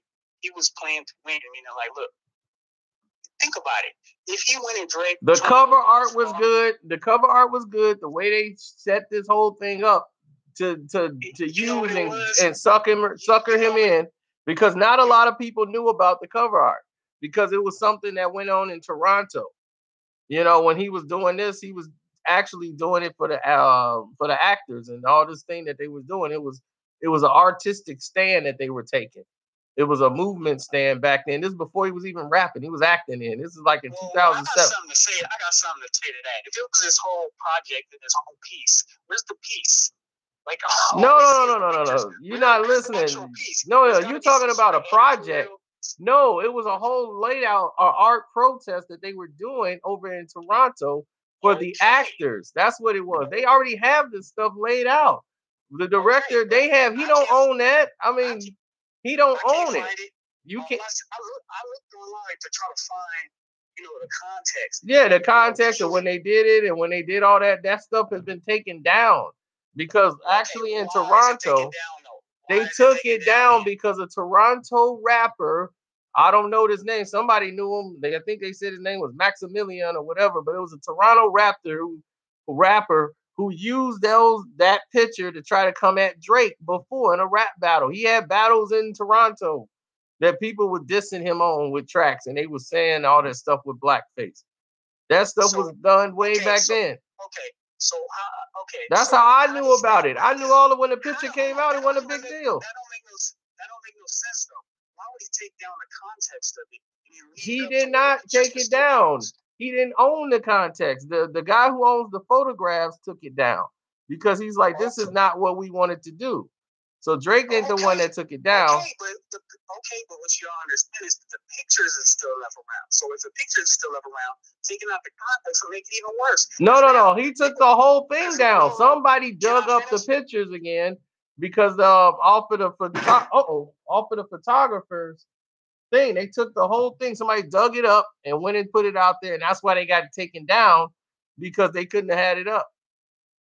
Okay, well at least what they can do is at least show the context because they keep saying the context, and it's like I'm not saying it's not that. What I'm saying is if you are guilty, you're gonna say that anyway. Like. I mean, but what was he been guilty of? I mean, here's the thing that people because they love to throw this, and we love a big thing to run behind with no context. We love to say, hey, he cooning or he's blackface. What is the purpose of him being in blackface? What was that for? I mean, what could that have been for if there was no call? This is a good question. See, no one ever took time to think about that. Like, what would he have gained from it? Like, okay, thank you for doing that. Like, that's a good question. I know exactly where you're going with that. You're pretty much saying, like, of course he's not fucking racist. He's black. Of course it would have to be some good intentions behind it. I know we can't see it, but it's kind of obvious. Why the fuck else would he be in blackface? It's not like he's KKK. He's a black dude. He's half black. Right. He was pointing out the prejudiceness that was happening with what they were going through when they were auditioning. You gotta understand though, it's all about judgment. Would a rapper or would a singer in America do that to make a statement? No. See, it's about showing how far removed he is from our culture. See, and that's where he doesn't want that either. He doesn't want people to see he's just some corny ass black dudes from Canada who's just trying to make a statement, political statement. Because if it was just that, then I'm like, okay, but you got to take it all in. You're a corny ass black dude doing that. At the same time, he doesn't want that. He got to look cool. But see, there was two pictures involved. There was one picture of him smiling and another photo of him depressed. It was two big art pictures that was in there. It was actually 6. And the thing is, I understand what you're trying to say. Like, oh, he knows what's going on in the cultures here. And then he knew about slavery and all this thing. He was talking about the injustice that they were going through, that the blacks had to go through. Like, they have to come in and tap dance and play mammy compared to what the other white actors had to do. And this is over in Canada. And at that time, he wasn't even rapping. He had no rap thing. This was in 2007. So he was still in high school. I feel like it was just another photo op. It was just another thing he could just do to just bolster his rap career or his acting career.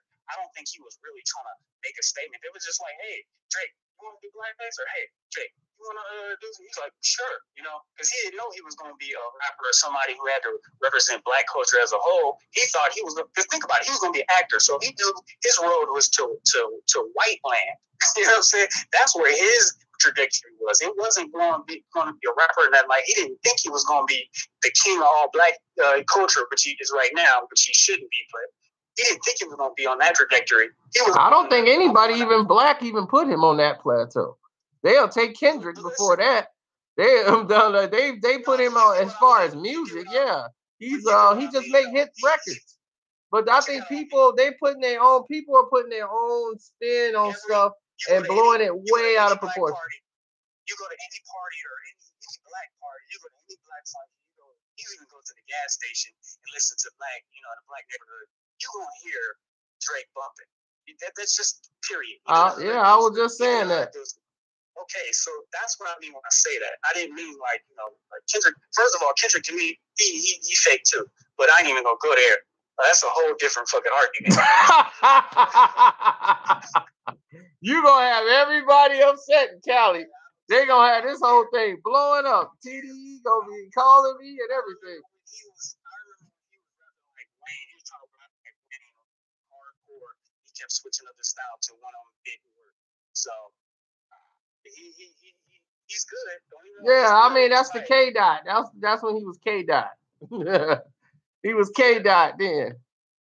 But no, like I said though, man, when it comes to Drake, man. Somebody said facts. Somebody was like facts. You done got them started. Do not go into Kendrick. No way. But the whole Virginia Williams thing, as far as him crossing the line, I also wanted to address that too. He did cross the line, and here's why. Because Drake is that guy that like to play it safe. Like, if he can have his cake and eat it, he'll do it. Like, he wanted to go there to get disrespectful, but at the same time, he wanted to cut it just short enough to where if he got called out on it, he'd have some sort of plausible deniability to be like, oh, no, I just said her name. I didn't say nothing disrespectful. He didn't. What did he say that was disrespectful? He didn't say nothing. I understand that he didn't, but that's like, think about it like this.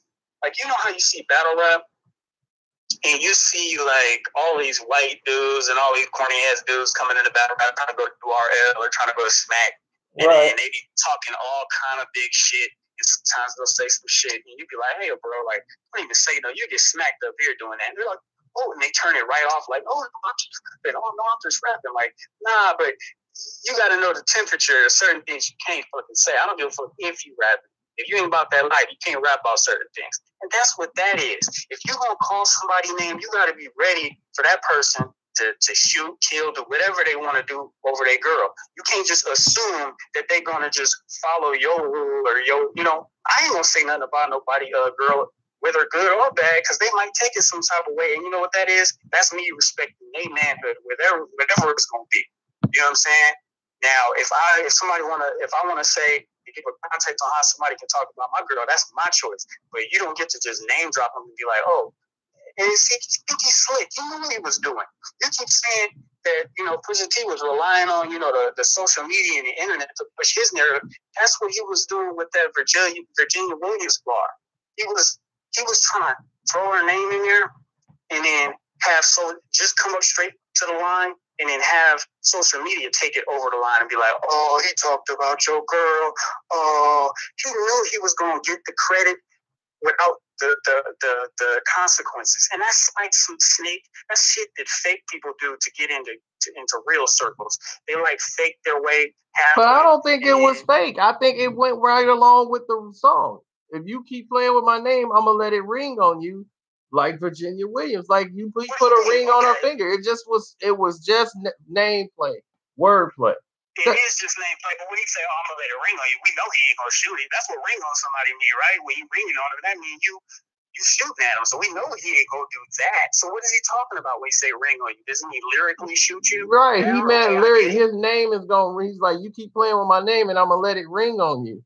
Like, let my name ring on you. Oh yeah. Okay, I get what you mean. Yeah, he gonna let his name. He gonna let his name and his status beat you down. Right. You really have to. Right. Okay. So right. He just proposed. So that's what it meant. So that it just he used that. He knew Drake didn't mean nothing. He used that as the engine for him to be as disrespectful as humanly possible. And then he want to use it as the excuse to do it. And he crossed the line. If he'd have kept it all about Drake and everything would have been cool. But once you start talking about kids, baby moms, mothers, and fathers, you're going to offend a lot of people. And a dying man? A dying man? You dissing him? He ain't even did nothing. That was too far. A lot of it was too far. It was risky. Nah, everything else was cool to me. Because it was cool to you. Yeah, you know why? Because him going at Drake's dad wearing the Steve Harvey suits, that was just pure comedy. I mean, that's fine. He just said anything like horrible about the dude. No. He called the guy. He said the guy left you at 5. Steve Harvey wearing suit, dude, pretty much made you. Meaning you corny. Like when your dad wears Steve Harvey suits, he made you, so you corny. That's just like comedy. It ain't even like that part ain't bad, but he talking about your father left your mama at 5. No, but when you can't say that when you talking about your father, he left you when you was 5. What kind of dad is that? And your mom, she's always second place. She ain't never been married.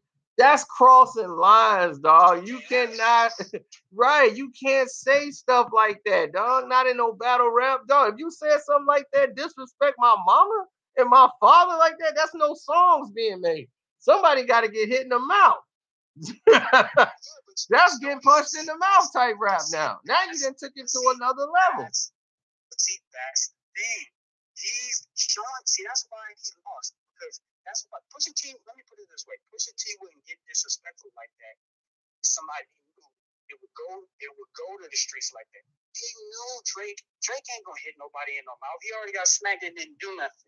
You know what I'm saying? So he's pretty much telling people I can get extra disrespectful with this fool just for him even tapping me. And that's why you saw Mr. Prince come in and shut it all down, because it showed him, oh no, I can't. Now Pusha T can't even say Drake out his mouth no more. He can't even type it. Listen, it don't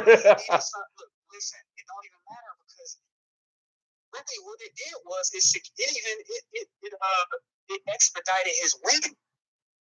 If Jay Prince didn't say nothing, and Drake did it anyway, which was not release anything, it would have been better. But the fact that Jay Prince is stepping all in and saying, I told Drake not to do nothing, and then later on coming with a later interview saying, oh, he had a diss track, it would have killed his career, but I told him not to release it. Like, man, that's the old after the fact. Oh, that's hearsay.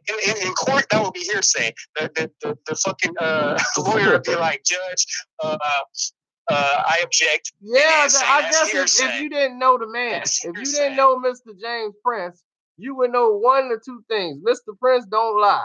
He'll tell you flat out exactly how it is, and that is exactly how it is. And you don't even think about questioning Mr. James Prince. So when Mr. Prince says that, but you know what? Mr. James Prince might be the shit, but guess what? The internet is undefeated. The internet is undefeated because ain't nobody really tried to defeat it. But it's been defeated and nobody remember the losses. Prince can't defeat the internet, and he's a little out of touch. See, he's cutting in a little too much. That's just like when you were at the little press conference for what's his name? Why am I forgetting his name now? What's his name? He played Cole the second time. Oh, Andre Ward? Andre Ward. He was at the press conference with Andre Ward, and he came up and was thinking people wanted to hear him and shit, and he was all like, yeah, you disrespect God, and, speaking all talk. Like, it was like, you get off the stage. Like, I understand you're a real dude. You probably run a whole bunch of shit. We gotta thank you for a whole lot of shit that was put out, rap a lot, all kind of things. You respected in the streets. You got a whole lot of power and stuff. But you kind of out of touch. If he was in touch, he would have stayed and played. He would have played the scenes and then let the big homie talk just be just that, big homie talk. Not come and be the big brother that came down to beat up the guy who was beating up his little brother. Like, he should have just stayed out of that shit because it made Drake look worse. Drake, first order of action for Drake was, after that Adonis diss, was Twitter fingers. It was a whole paragraph. It was a book. So that didn't look good. Like, Bill, you got to explain some shit that we probably assumed anyway, that it was just some shit you did, like, for a good cause. Like, we assumed it anyway. But see, Drake ain't thinking about just y'all. Drake has sponsors and everything else. See, that was for them. That's for the sponsors. It's more than, it's for the fans, but it's mostly for them. They need something concise to make sure that it, that's going to lose a lot of money for them. Again, I keep telling you, you're right. That's the way the world should be, but that's not the way the world is. Like I said, the internet don't give a damn if you trying to save money or you making a smart decision. A lot of He's people not make worried about decision. the internet. Listen, see, that's the thing. Everybody thinks the whole world is concerned about the internet. They're not. The internet's going to do what it's going to do, because the reason why they're not concerned is because the internet, the thing is that people love to say the internet is undefeated. What has he lost? If that was the case, then that means Drake he's finished. That means he should finish. He ain't got nowhere to go. People are going to buy his record. When his record come out, he's gonna be right back #1 on top of the world. Nothing's gonna change. See? There you go. So you said you gonna see. All right. So now when he #1, the internet won't be undefeated no more. All right. We'll see. Because look, Meek Mill. If you look at the internet, Meek Mill was killed by the internet. You know, even though they was doing too much on him. Like, Meek Mill sucks. I don't even know why I'm bringing him up. Yeah, Meek Mill sucked as a rapper, but y'all was taking it. Everybody was taking his sides and coming at Drake with the Quentin Miller thing. When it came out, they were killing him. Then Back to Back came out, and everybody turned and went against him, and it never went back the other way. See, the thing about Drake is a lot of people, you're kind of missing the temperature on it. A lot of people like Drake. That's why they going against him, because they want him to be able to stand real shit, so they can say, I'm standing behind somebody who real. Like, I liked Drake. I liked him in the beginning, like before everybody was fucking on him. I'm talking about his early mixtapes, before he came out with any albums, all of that. I was listening to Drake. You know what I'm saying? I was reciting I forget one of his songs and shit. I listened to that shit over and over. That's the one where he was like, something about, I don't know, I can't think of a bar right now, but I used to listen to this shit and be like, man, this dude is sick with the bars. He is sick with the bars still. And the thing is this, the internet is nothing but fake. All of it is, this is why people manipulate the internet. They know people just want to see memes. They want something that they can go off of and hammer somebody with. That's why these LeBron memes, every time something happens, they come to memes. They don't care who wins or lose. They have no loyalty to anything. So that's why they say the internet is undefeated, because they have no loyalty to nothing. They ride on whatever the wave is. Like, yeah, this is where we at today. So that doesn't mean that they can't lose.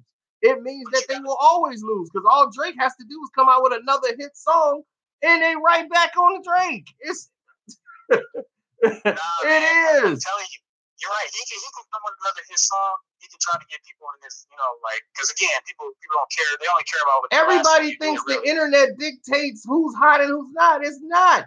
Just because Pusha T made this song, all those people who diss Drake, who riding with Pusha, they're not buying his album. They're not even buying the record. Some of them are, but the majority are not. They're not even buying his record. Most of them didn't even know who Pusha T was, and none of them ran out to go buy his album. They still just talk about this because they stay on them social media sites. There's no need. They don't even listen to the Adion song. The Adion song is not doing anything, and I told people that. I'm like, people are gonna just take what their parts are. They're gonna go with the memes, and then they're gonna ride with that and start listening to the updates. Nobody listening to Duppy no more. Duppy is old. Duppy was done. It's done his thing. Duppy ain't supposed to be around forever, but I would play that. That has more playability to me than the story of Adion. The story of Adion is not a good song. That's because, again, Drake is good at structuring songs. It's palatable. So exactly. Just kind of keep listening. That's what I'm trying to say. But that doesn't mean that as a diss, it went further than Adonis as a diss. Adonis as a diss is better than Duppy as a diss, but Duppy as a song is better than Adonis as a song. Thanks, Mo. You know what I'm saying? Yep. And the thing is, I agree with you saying, but I know they're two different type of records altogether. I already know that. But the thing of it is, Drake is going to put out a record and everybody's going to go buy it. That's the thing about it. This whole beef is not going to weigh not one thing on Drake's success. Not one. And that's the thing about it. People, the internet is undefeated, and that means Drake should be over, right? His whole reign should fall. Nobody's going to buy Drake records. All his albums going to flop. So when this album come out and it don't flop and it goes to the top and everybody says hot, that means the internet has been defeated. Let's say that right now for the record. All I'm saying is I didn't say this John rolled him. I didn't say what do you think he's I'm done saying to him? this. I'm saying this. This is all I'm saying. His demise as far as this battle though was televised. Everybody seen and can say, okay, he couldn't come back from it. it was kind of something that Pusha got the upper hand on. Then you have to admit, just by how the way it all just played out, Drake didn't get to do what he probably really wanted to do, which was do more to Pusha T. Yeah, you know what I'm saying? Yeah, we always know that. At the end of this, Pusha T took a big bite out of his ass. Like with this one, he got away clean. You get what I'm saying? So I don't think he got away clean because now he can't mention anything about Drake no more. So why not? Why can't he? You think that? I think that motherfucker crazy. I think something like kind of wrong up in his head a little bit. You can see sometimes when he's talking, you get that little glint in his eye, like he's a little off in the head. He could be off in the head, and his head gonna be off his shoulders if he think he gonna mention Drake names again. I don't think he that crazy. He right now in Maryland, mad that all this happened without his approval. I don't know. This just left with kind of like a bad taste in everybody's mouth because now I feel like every time something happened to Drake, somebody got to kind of come save him. And then females love Drake and shit, but the one thing that females don't like is what they do respect is strength. And it don't matter, if you trying to be a bigger man, walk away from a situation, a bitch will, go with the guy who was the bully just because he won or he's willing to scrap or do whatever. And I think Drake kind of just like took an L on that note because now females are looking at him like, okay, he's a soft dude. He used to have this big bravado type rap. The women were just on here. The women were just on here, and all of them told you flat out, like, no way. The women are there for the records. See, the women, right? The women like stop talking for us. The women want to hear the records. The women don't care about nothing else. They want the songs. They don't care about the showboat stuff. They want the songs. Who make the best records? You know what though? Women don't have no foresight. They can't see the forecast. They looking at it now like some dude in the street, like their weak ass boyfriend was getting beat up. They're gonna be like, stop hitting him, and that's what they doing right now. Stop hitting him. Stop hitting him. Stop. Leave him alone. That's what women is doing for this fool right now. Woo! Wow, you gonna get a whole woman snap down. They're like women have no foresight. Oh my God. They fickle as fuck, dude. Oh man, you gotta listen to Nice for What? They gonna tie you up to a chair and play Nice for What? They gonna be like, they gonna be whooping you down, man. What in the world? You be bumping that dance for shit all the time. That's why you keep saying wow. Hey, that song is hot, man. That Nice for What is hot. See, I knew it. It ain't hot to me, man. I heard it. It was kind of. The people. Yeah, that Lauryn Hill. Yeah, that Lauryn Hill sample. And here's the thing. I hate because Drake. I think he is a genius as far as like. He knows what to do. He knows how to piece things together where he knows the formulas. And that's really what Drake is, a bunch of just formulas. He knows which formula he got to do, which thing he got to do to sound right and appropriate and to pretty much be a step ahead of the rest. Just slightly. Not necessarily like blasting everybody away. He just knows how to be slightly better than the rest in every field. So a field you can't be good in, he knows how to be good in that just above the next guy who's in it. You know what I'm saying? Or at least on an equal. I know what you're saying, and he is. He's better than all of these guys. And that's what makes him Drake. That's why he's been number one for so long. Because then ain't nobody finna knock him off that. He gonna leave that when he's ready to leave. Well, I mean, you never know, man. The future, you don't know what it could tell. He's had a long reign, but you don't know how it's gonna end up. He might release the next album, and it might be trash, and people gonna be like, "Oh, he's falling off." You never. Everybody been hoping. Everybody been hoping for that for the last 4 albums. They've been. They just got to give it up to him, man. The dude made hot records, man. He make really good records, and they got to give him his props. Some of that shit don't be hot. It just be shit that. Some of the songs on there, yes, he do have songs that don't work. They don't work for you, but guess what? The person next to you gonna be like, "That's my it." I'll be like, "You like that? Hell yeah!" I'll be like, "What?" We come from the era where a motherfucker can take your style from you, wrap it right next to you, and stick all your shine right next to you.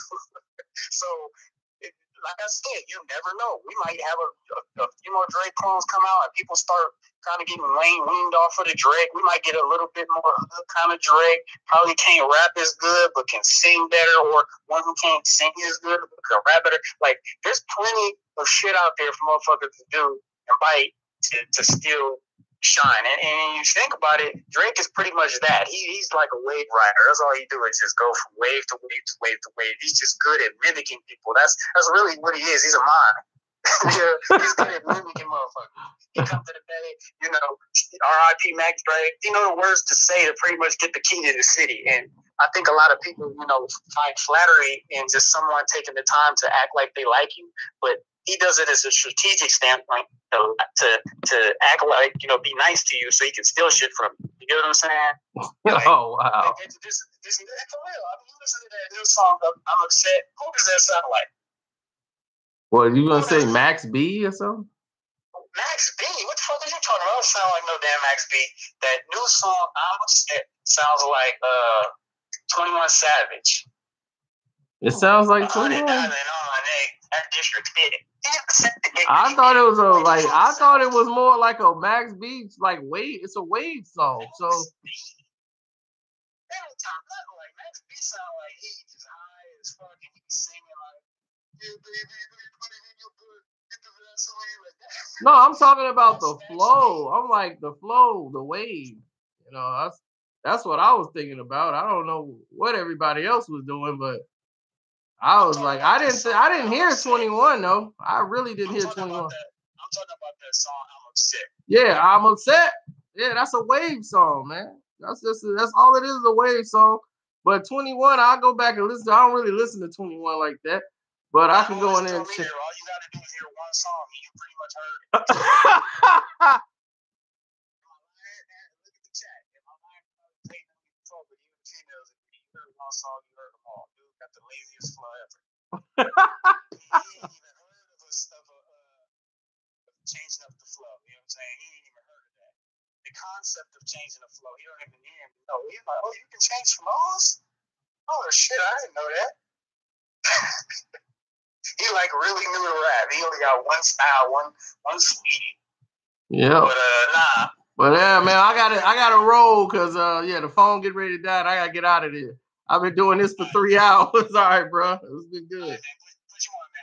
All right, man. Push one, man. All right, push a one. Oh man, that's funny. So yep. I'm Upset flop, by the way. How did it flop? It's the lead song off the album. It still gets play.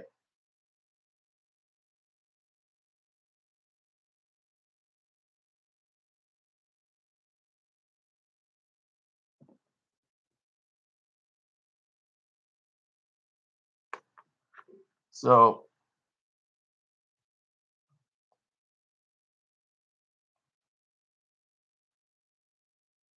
man, my homeboy left. Man, that's messed up. But anyway, I had fun tonight. We talked here for 3 hours and a half almost. That's like a whole Avengers movie and a half.